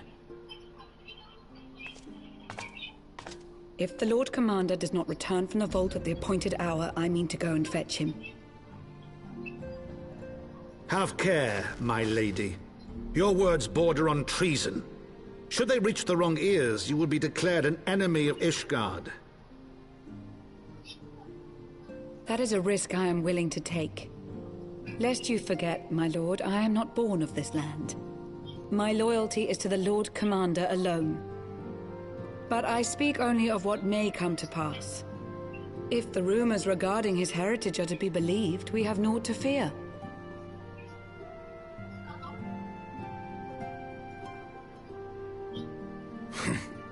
Lies and slander. Forgive me, what rumors are these? That Sir Emmerich is the Archbishop's bastard son. Senior clergy are not permitted to marry and sire children. But even the holiest among us are not immune to temptation. I labor to believe it. Sir Emmerich is truly the Archbishop's son. He has never been publicly acknowledged as such. But the rumors have plagued him since childhood. That he rose to his current position, despite being despised as a bastard and accused of profiting from his father's influence, bespeaks the quality of his character. It is my hope that on this occasion, the burden of his birth will work in his favor. Should our worst fears be realized, the Archbishop will not be so quick to execute his own flesh and blood, affording us time to mount a rescue. Bastard or trueborn, he is our nation's best hope. If the Holy See dares to threaten him, I shall lead the charge against the Vault myself. Hear, hear! The future of Ishgard rests on Sir Emmerich's shoulders. I too will do mine utmost to aid his cause. Orshafon, be reasonable.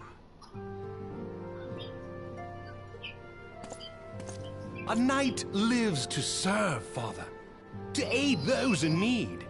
The people need Sir Emmerich more than ever, and we may be his only hope. There is no greater calling for a knight than to save the life of his fellow man. I swear to you, on the sigil of our house, that I shall do this and make you proud.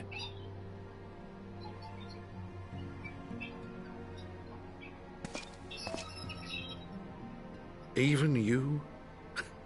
Romantic, reckless fools, the lot of you. So be it. Make your preparations. I thank you all for your support.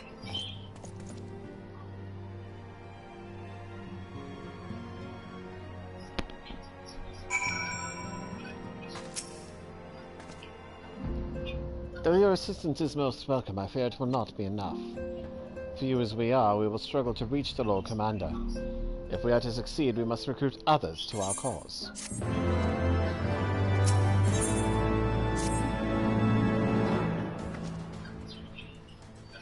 But how are we to carry out this bold endeavor?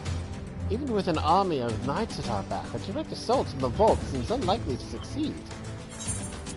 You are correct, Master Alpinin. Not even the assembled might of House Fortom and the Temple Knights will be sufficient.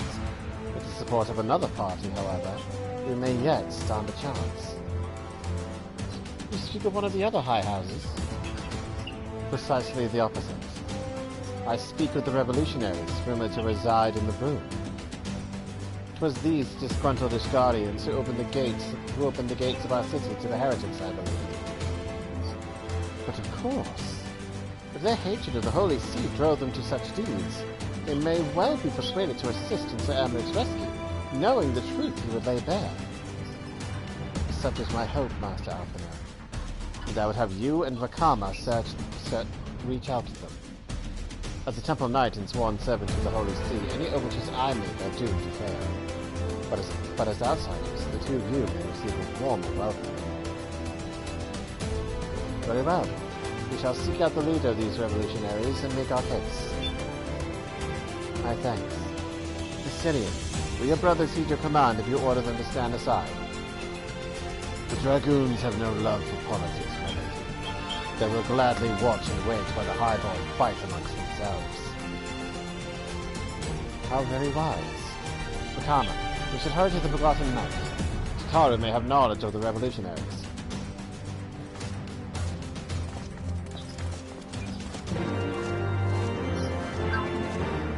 Babe! I'm going from ending a war to starting a revolution.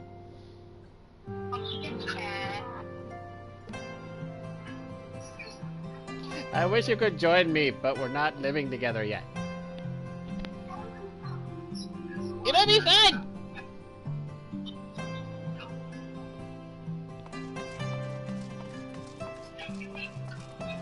Run over here. Go to the Forgotten Knight.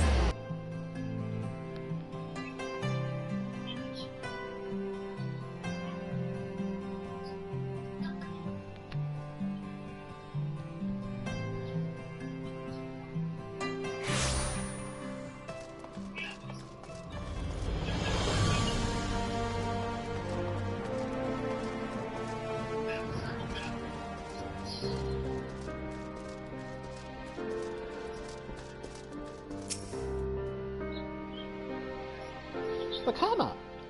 Alphino! Gods, I've been worried sick! It's so good to see you! And you, Tataru. How did you manage to escape the chaos in the streets?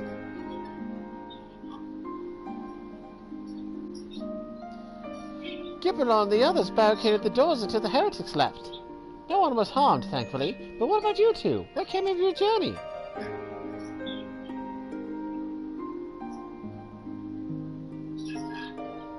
You're not serious. What was Sir Emmerich thinking? I mean, the way you two talk about him, I wouldn't have believed. Anyway, I've heard rumors of the people you're looking for, but I doubt they'll be of much use. The only thing I can say with any certainty is that they are led by someone called the Mongrel. A queer moniker, if ever I have heard one, but mayhap it will make the individual in question easier to find. Come, let us make inquiries below.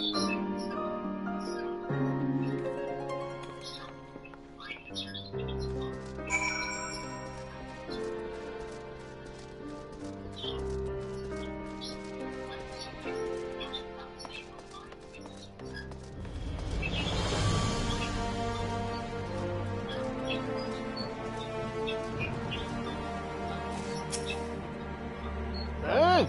What's that? Speak up! I can't hear as well as I used to.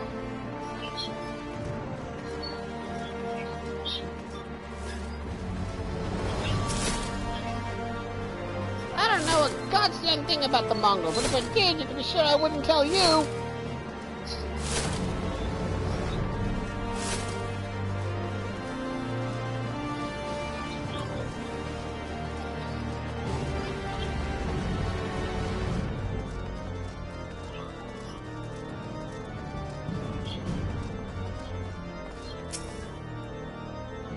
A mongrel? Not sure I catch your meaning. To a true blood, we're all of us dogs down here.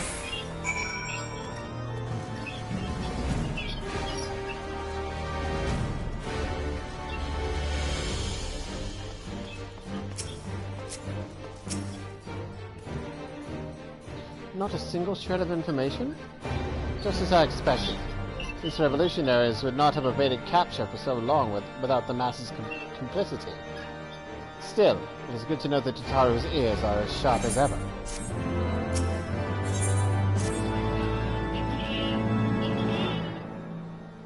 Frustrating though it may be, we must press on. While I continue speaking with the people of the Broom, why not go and see if Gibberl knows aught of value? As a proprietor of the...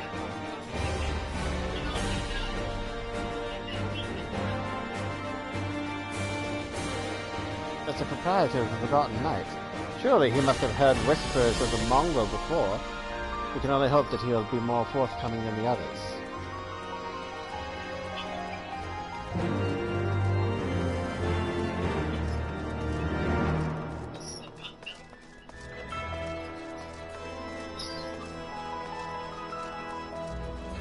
Oh, I'm sure there are other animes out there that are very similar.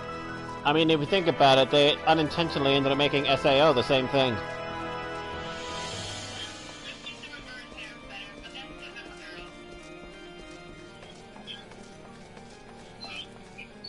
Oh, you mean where it's a bunch of where it's a girl and a bunch of guys?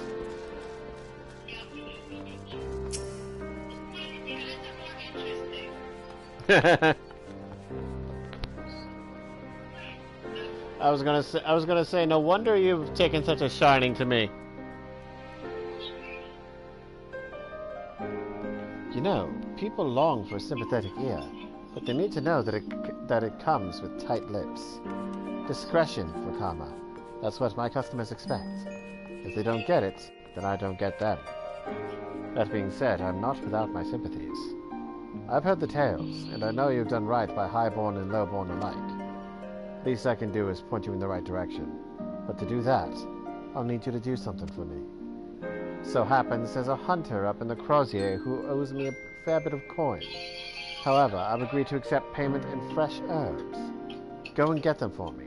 Agreed?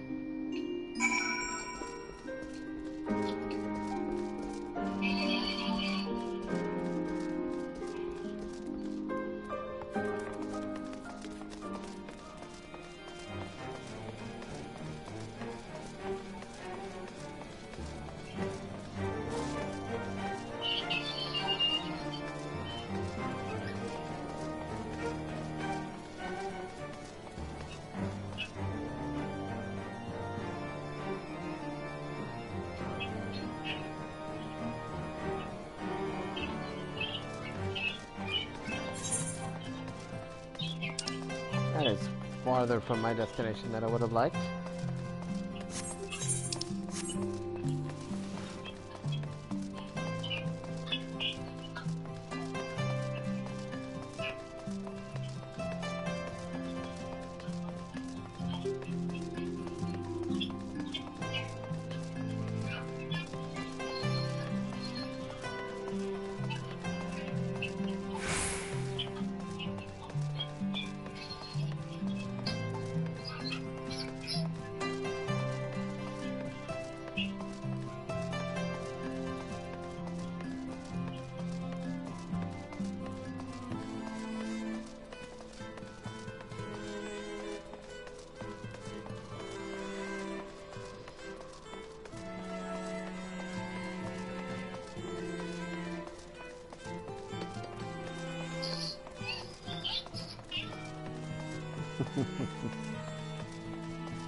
So you're Gibberlon's errand boy?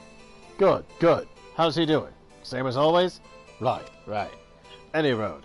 I hope he appreciates how much trouble I had to go through on account of his bloody herbs. Tell him to enjoy them while they last, because I doubt I'll find any more because I doubt I'll be able to find any more next year.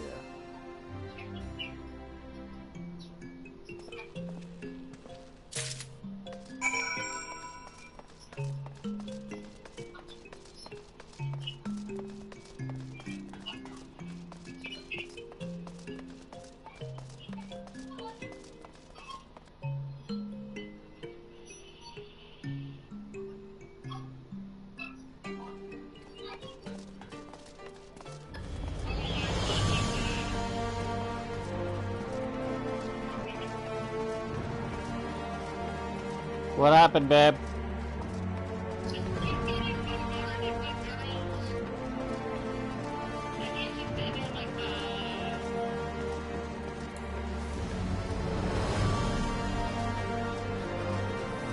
I mean, to be fair, I probably have the same reaction.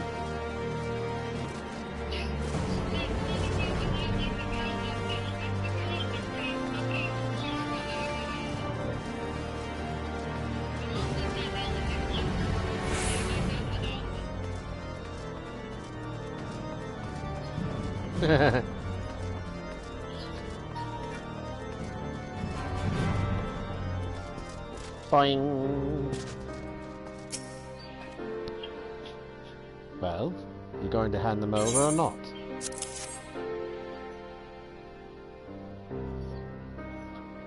Aye, this ought to do it.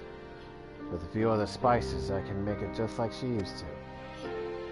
There are a few things which stir the hearts of men like a sip of mulled wine.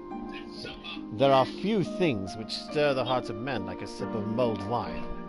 Share a glass with the right people, and who knows what stories they'll share.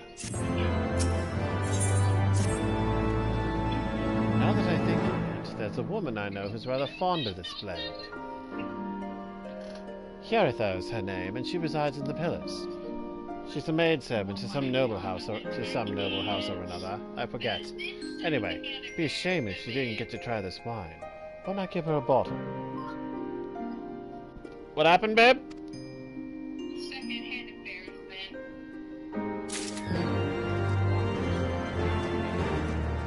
For the dude?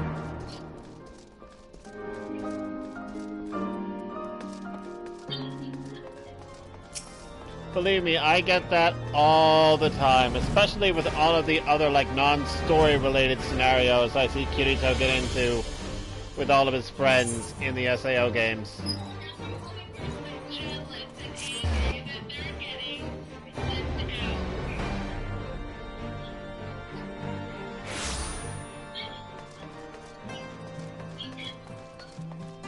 It's like, I definitely know that there are some guys out there that would absolutely love to have their own harem, but it's like, they also need to make sure that they're able to keep up with everything that each individual girl needs. And that's a very difficult task.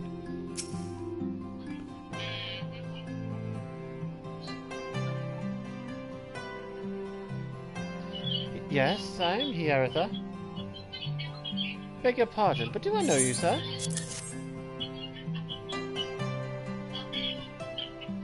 I know this smell. This is the wine that girl used to prepare. Her special recipe. It must be decades since I last tasted this. Oh, the poor dear. Such a shame she was taken in by that baron. A kind of dashing figure, I'll grant you that. Tall, slender, long of ear. But those dazzling ruby eyes of his were filled with lust. It was not more than infatuation what she felt, but she convinced herself it was love. And he couldn't help but take advantage. But when her belly started to grow, gods, the scandal! I mean, 'tis not an uncommon occurrence, but that is with a but that it was with a Hure made it so much. It made it so much. Well, I needn't tell you. She was discharged from his service, cast out onto the streets like so much refuse.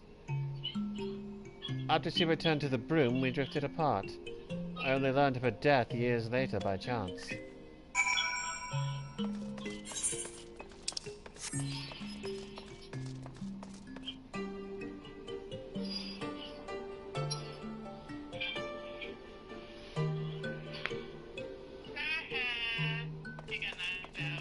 Nah.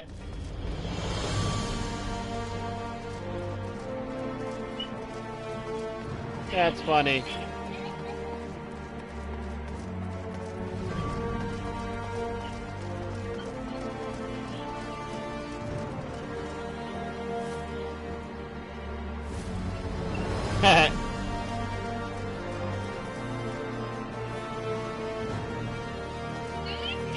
Babe, I'm seeing a character running around named Radic Bonk.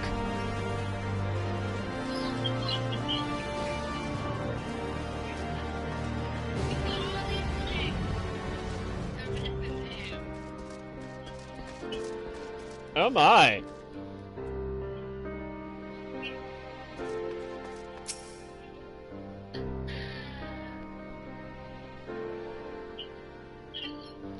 So the amorous nobleman beds his maidservant, then casts her aside when the seed takes root. Not the most original tale, is it? Cold comfort for the women and children who live it, though.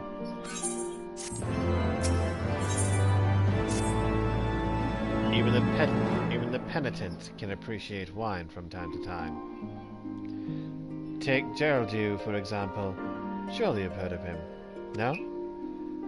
He's a monk who offers succor to the poorest of the poor in the broom. A man of many vows, but none which prohibits spirituous beverages. Aye, if ever there was a man who deserved a drink, it'd be him.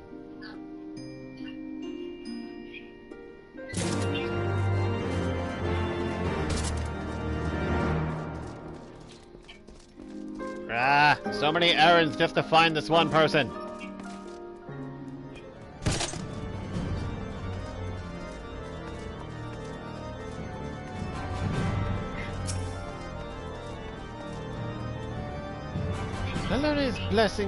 Helena's blessings be upon you, sir. A gift? For me?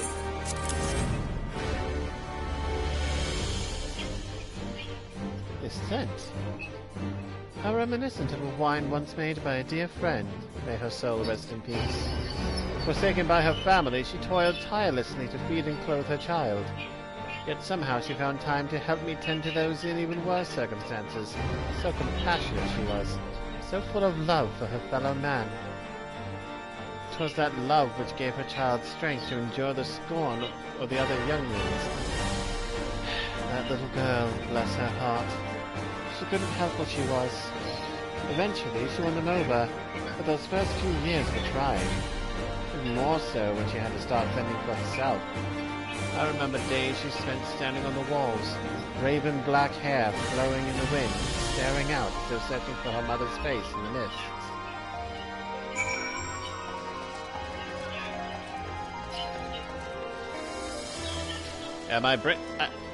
I know it's been a while since I have done this story, but am I bringing anybody else a drink to find out features about this woman that I am looking for?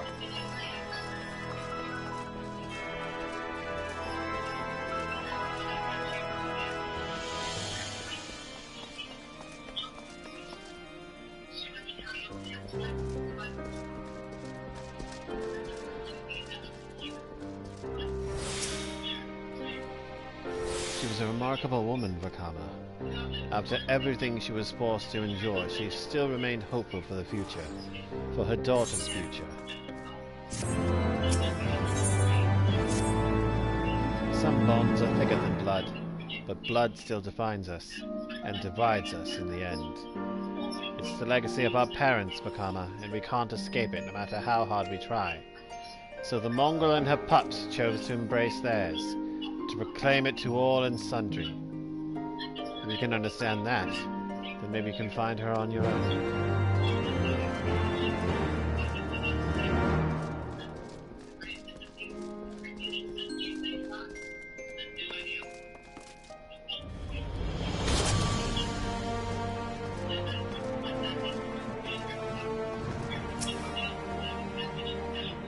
Still looking for your mongrel? Like I said before, take your pick. Plenty around if you know where to look. Or did you fancy someone specific? Oh, someone's got unusual tastes. Afraid I can't help you though. Won't, rather. It's bloody obvious you went to the room. Did you think I'd just tell you because you asked nicely?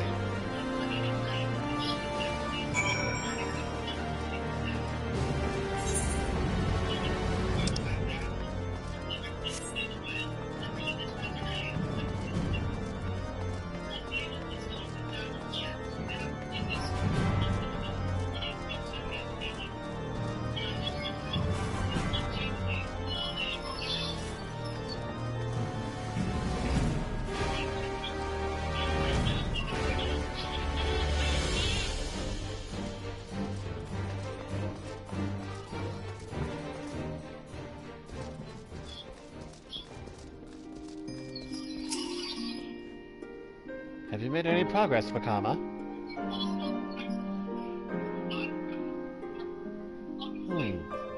So a mongrel was born of an Elysian nobleman and a Huron maidservant. Granted, it is no location, but it is far more information than we had before. Yes. Now that her striking features are known to us, mayhap we need only remain vigilant.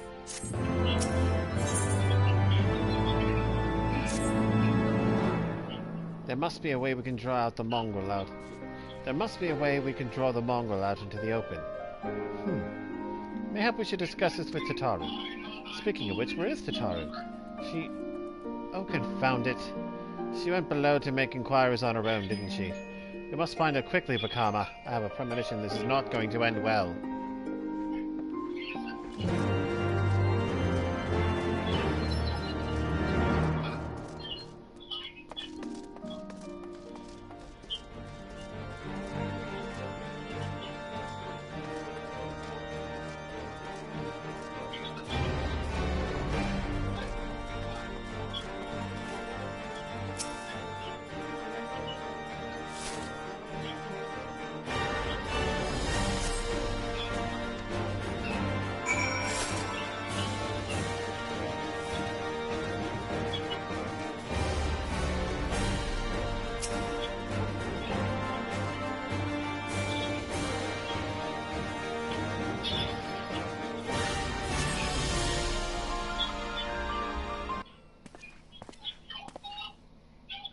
She must be around here somewhere.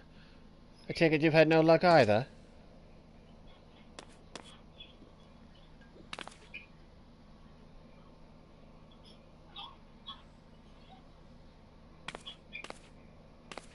Ah, I'm sorry, forgot I said anything! Wait, down there, isn't that Tataru? Those men are chasing her! Quickly, Vakama, after them!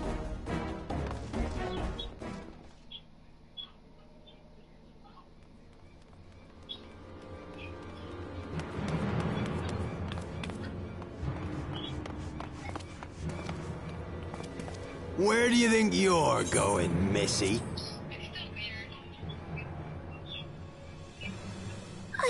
I'm sorry, I didn't mean to offend. What's going on here? What's it to you, boy? Piss off. Hold on. I've seen them around. They're in and out of House 4 Tom's Manor all the time. Oh, I see. Skulking about at your highborn master's bidding, eh? Bloodhounds hoping to catch a whiff of heresy, is that it? You are quite mistaken, I assure you. We came here to help. And if you know what's good for you, you will let us pass. Haha! Listen to the pups yapping.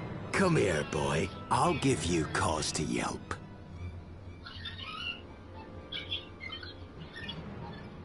Enough! Leave threatening women and children to our betters. We don't have the knack.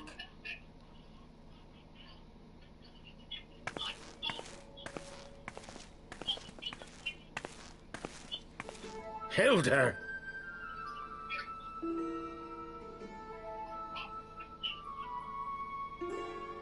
Lay a finger on the Blue Blood's pups, and you're like to lose the hand.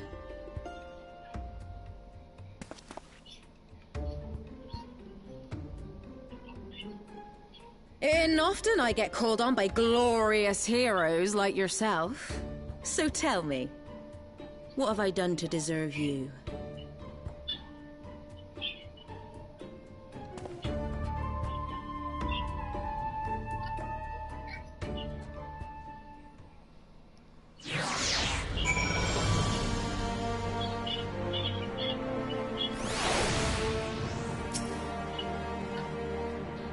Before you start, let's go somewhere a bit more private, eh? The Forgotten Knights, eh?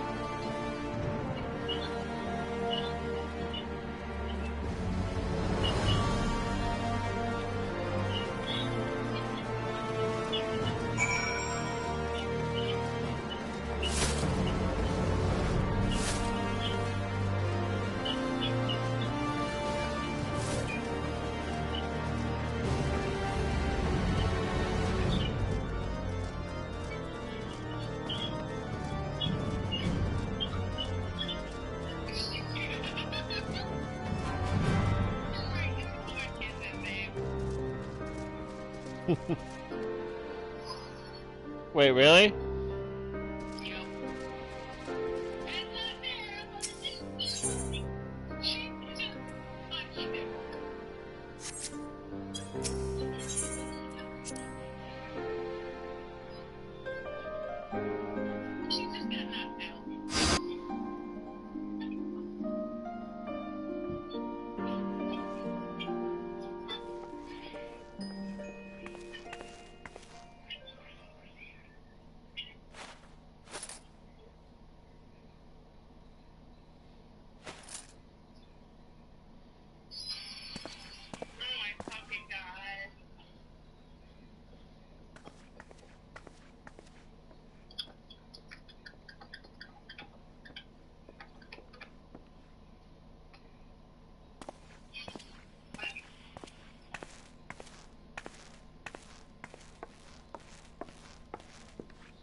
So, while you're on your way to kill Nidhogg, You stumbled on some dirty secrets that the Holy See has been hiding for centuries. Eh? What are they on about? The High Houses. And what makes a nobleman so bleeding noble? They trace their blood back to King Thornton and his Knights 12, the founders of Ishgard. But our friends here reckon we're all descended from the heroes of Eld. Highborn and lowborn alike. And so Sir Emmerich, Lord Commander of the Temple Knights, has gone to ask the Archbishop if he wouldn't mind letting everyone know. Is he simple? The old bastard will have him executed for heresy. Well, seems to me that's what the good sir wants. Seems he thinks a noble sacrifice will serve to prove his claims. We cannot stand idly by and allow Sir Emmerich to do this. Ishgard has need of him. Look, you've a good heart, I can see that. Willing to risk your neck for someone else even when his troubles ain't yours. But what's this got to do with me? If Sir Emmerich is imprisoned in the vault, we will need all the help we can muster to breach their defenses and rescue him.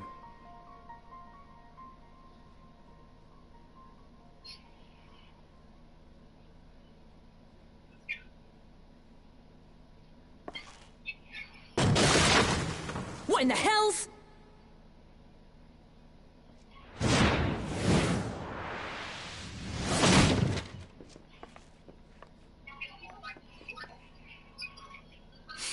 Ah, the unmistakable scent of heresy.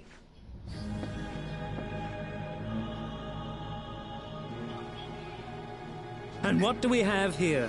The honored guests of House Fortom consorting with the Queen of Rats.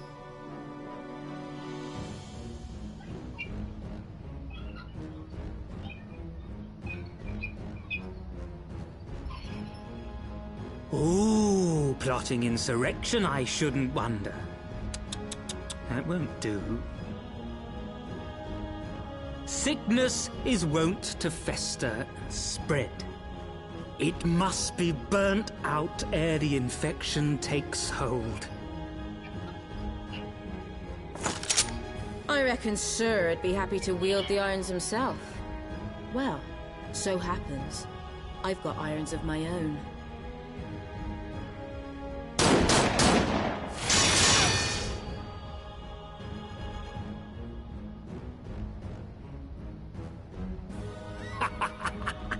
Such simple creatures, rats, certain to attack when cornered. Let us step outside, milady. In here, your toys could hurt someone.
There's no denying your gifts.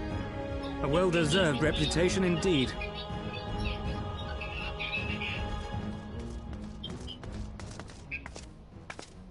Enough!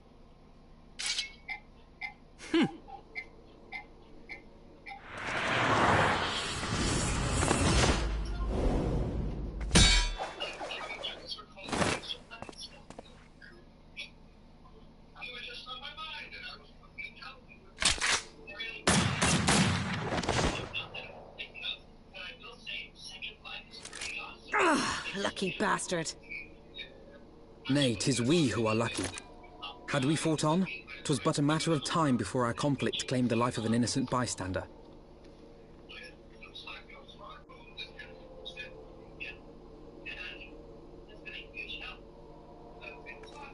I thought the Heaven's Ward might come here as well. They came to the Temple Knights' headquarters. Aye. Sir Grinno announced that the Lord Commander had been imprisoned under suspicion of heresy, and that the Heaven's Ward had been granted full authority in his stead. Then the Heaven's Ward now commands the Temple Knights. Those still loyal to Sir Emmerich answer to me. Alas, that amounts to but half our number. The other half, who opposed his promotion to Lord Commander, have gathered at the vault as ordered. Bolstering the guard already, eh? If I didn't know any better, I'd say you were expected. I take it you're in charge around here? Hilda? And yes, the young master was just persuading me to join his lost cause. Convincing little beggar, isn't he?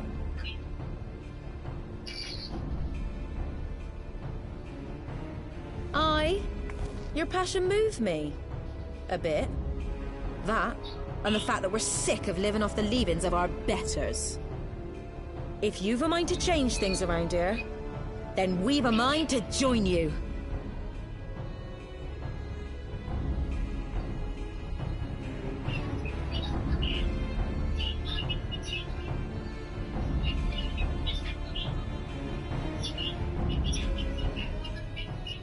Hey, babe.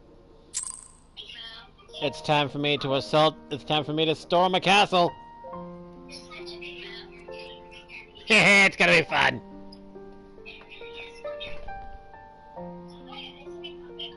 And I get to kill people along the way.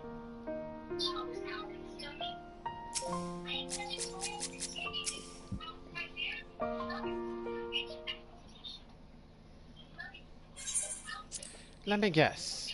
You're wondering why I chose a mongrel, right? Because it's what I am, and I'm not ashamed of it. Not anymore.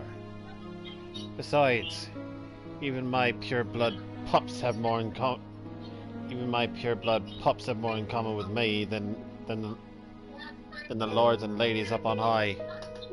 None of them are well-bred. Else, some of their mothers were cast out.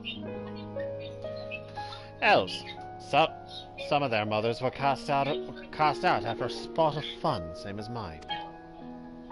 Story old as time, and one we're sick of hearing, which is why we took up arms. Not that we mean to hold all the blue bloods to account. Some have done right by us, I'll allow, like them in House Highlander. Of course.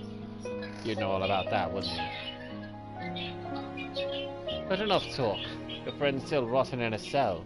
Let's not keep him waiting.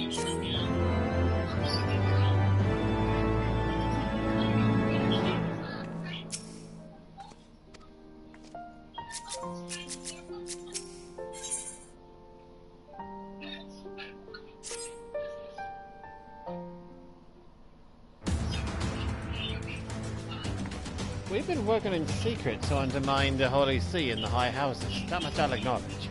But this nonsense about us throwing wide the gates for the heretics is just that. Nonsense. If not you, then who? You Temple Knights, of course. Reckoned it was your beloved Sir Emmerich's doing it first, but then I heard how he lost his head. My next best guess would be the Heavens Ward. That way, they'd have the perfect excuse to go door to door through the broom, slaughter the heretics and their sympathizers in one fell swoop. But the Heavens Ward scheme did not account for Lady Iceheart's intervention, and so they have been forced to improvise. A fine bloody mess, ain't it? But the die is cast, so what's the plan? We must divert the attention of the High Houses away from the city, and to do that, we need the cooperation of your allies in their service. And what makes you think I have friends in high places? You would be fools not to, given your goals. Low-born knights are ideal recruits. Most swore fealty only out of a desire for a better life. If offered an opportunity to shed the yoke and live for themselves, who among them would not at least be tempted to take it? Rare is the man eager to die for a cause he does not hold dear. But it need not come to that this day. If they and their fellow knights are deployed afield to deal with a new threat, a massing of heretics, for example, then they will be unable to join in the defense of the vault. Huh. Spread false reports of an attack to get him out of harm's way, you mean? The city will not soon forget the heretics' last assault. If the High Houses believe another attack is imminent, they will have no choice but to act. Can it be done? Can we trick him into leaving Ishgard? Aye. Can we keep him out for long? Not bloody likely. Make sure you're ready before I send word, because you won't get a second chance at this. Then it is decided. To the vault. The Archbishop must be held to account. And the Lord Commander granted his liberty.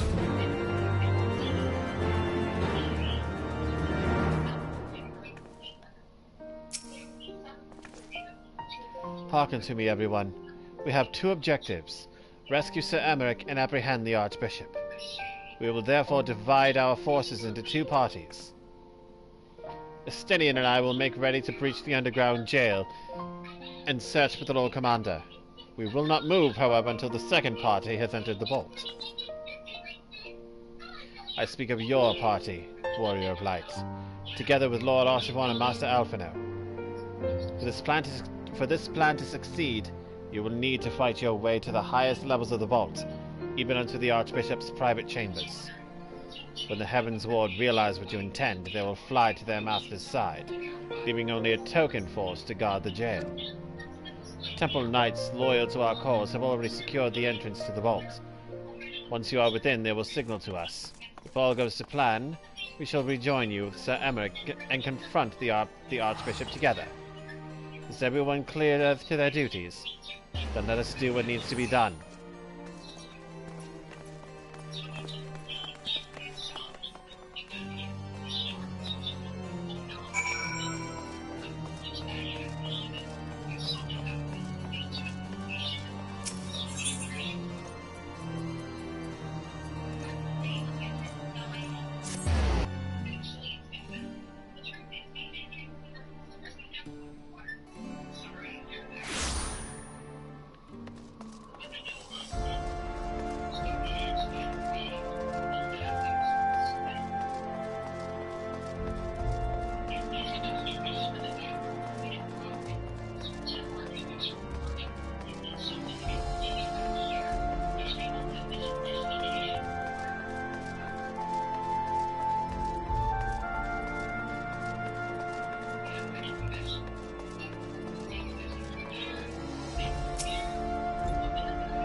The others are in position, Master Vakama. I'll send word once you and your party have entered.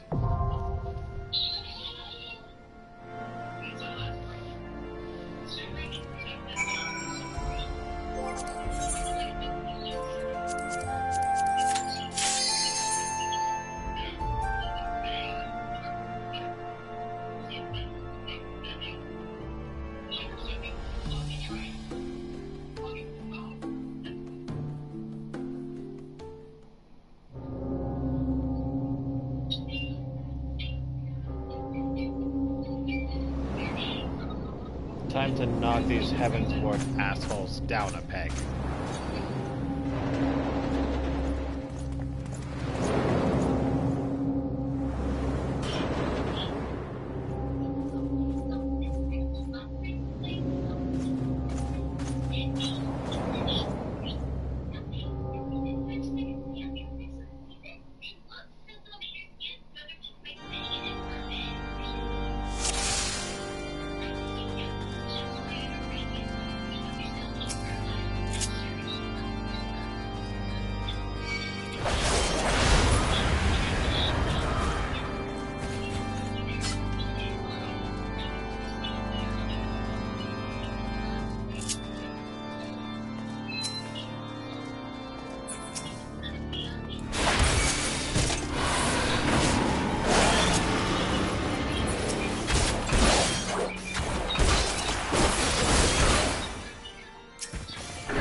Yes, I do.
Can't say I do either.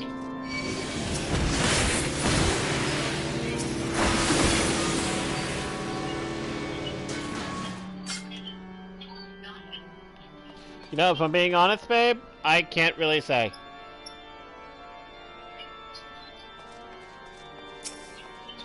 I'll cut you to pieces! I will not yield to you!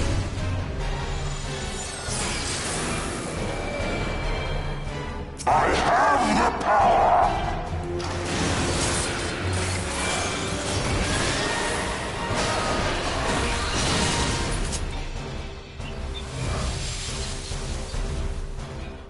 You think you had me.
knights!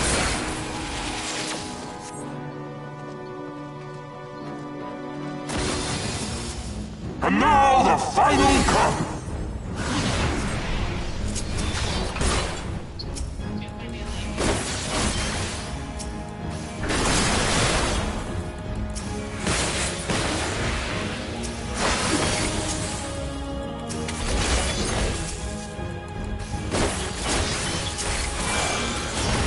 This shall be a mercy. You disgust me. Feelings mutual, Charabert.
Castle has been stormed, babe. Did it rain or pour? It poured. Our power! How can this be?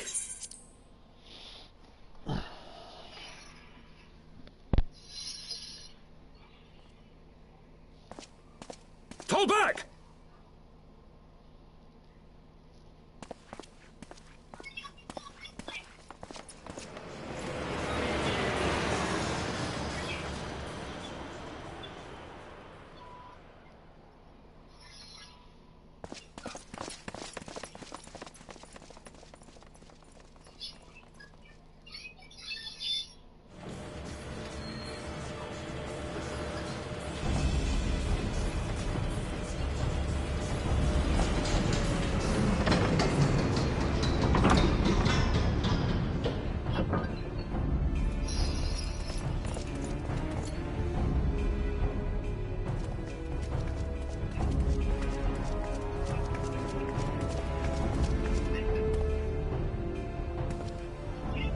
Father, please!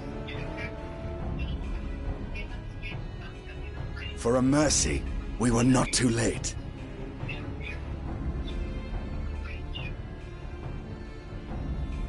Why must you do this, Father? Nidhogg is fallen. There is no need for further deception. Now is the time to renounce the lies which led us down this path.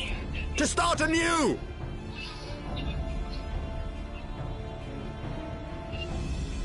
And tear down the very pillars of our society?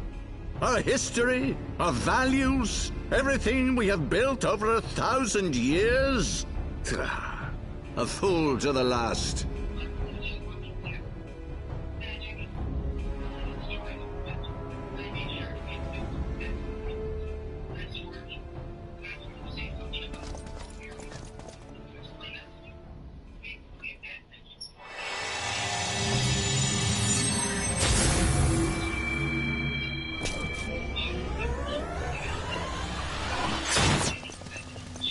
Look out!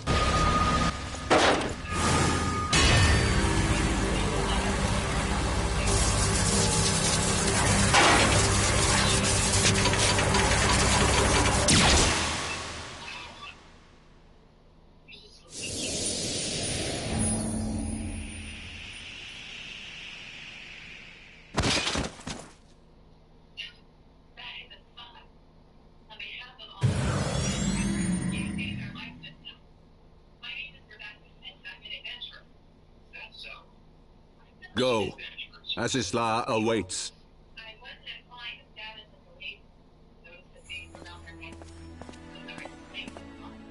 Lord Orchefort!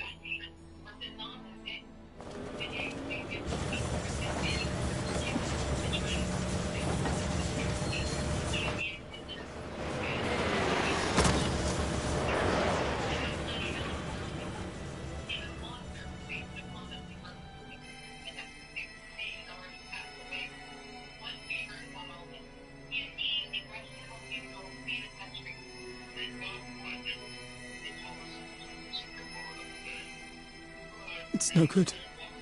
The wound is too deep. It refuses to mend.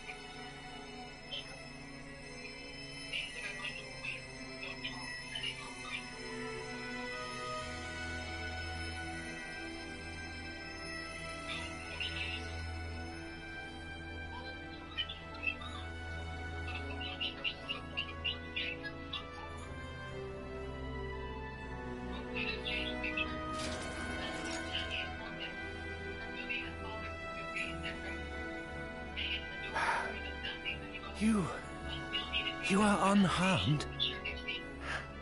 Forgive me. I could not bear the thought of...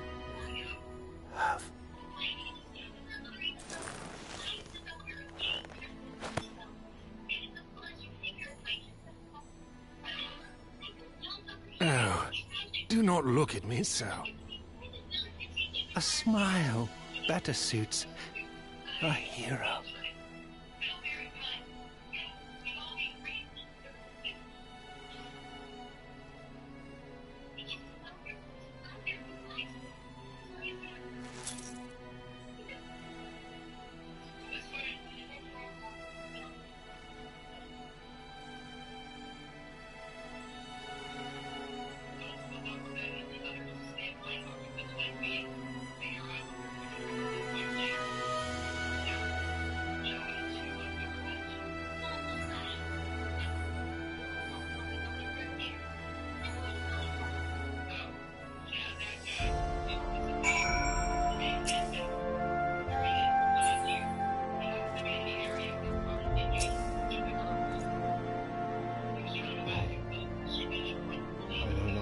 Say, the others, they are gathered from somewhere.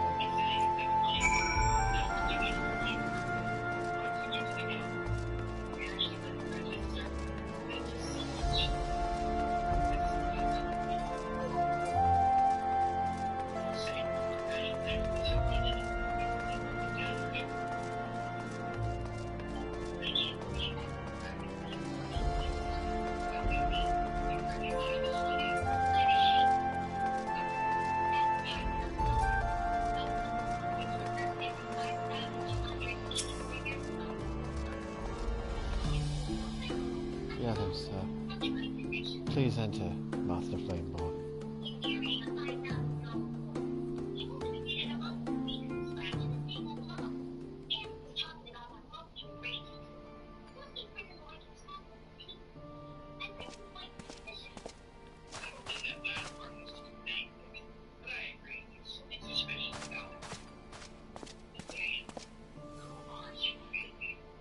Don't. Please. A knight lives to serve, to protect, to sacrifice. There is no greater calling.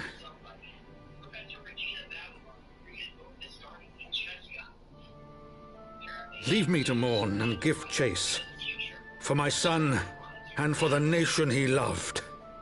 Go!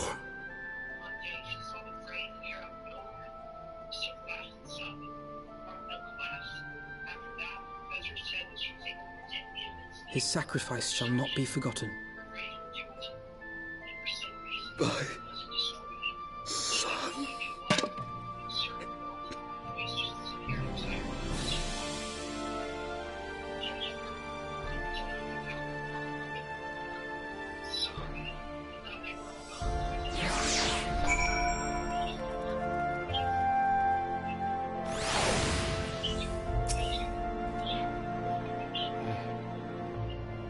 I could not would stand there in silence, but when all others had forsaken us, Lord Archibald took us in, our beacon of hope in a world of darkness. He did his utmost to raise our spirits, so that we might face our troubles with courage, with conviction, so that we might face them as knights. With that rather emotional ending to a dungeon, I'm going to call this an episode for now.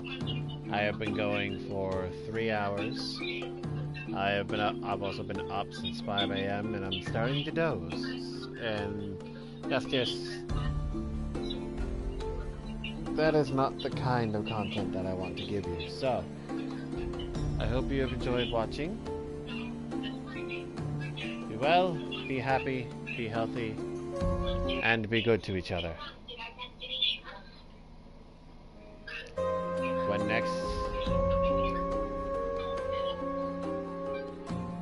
On the next episode, we begin our quest for vengeance.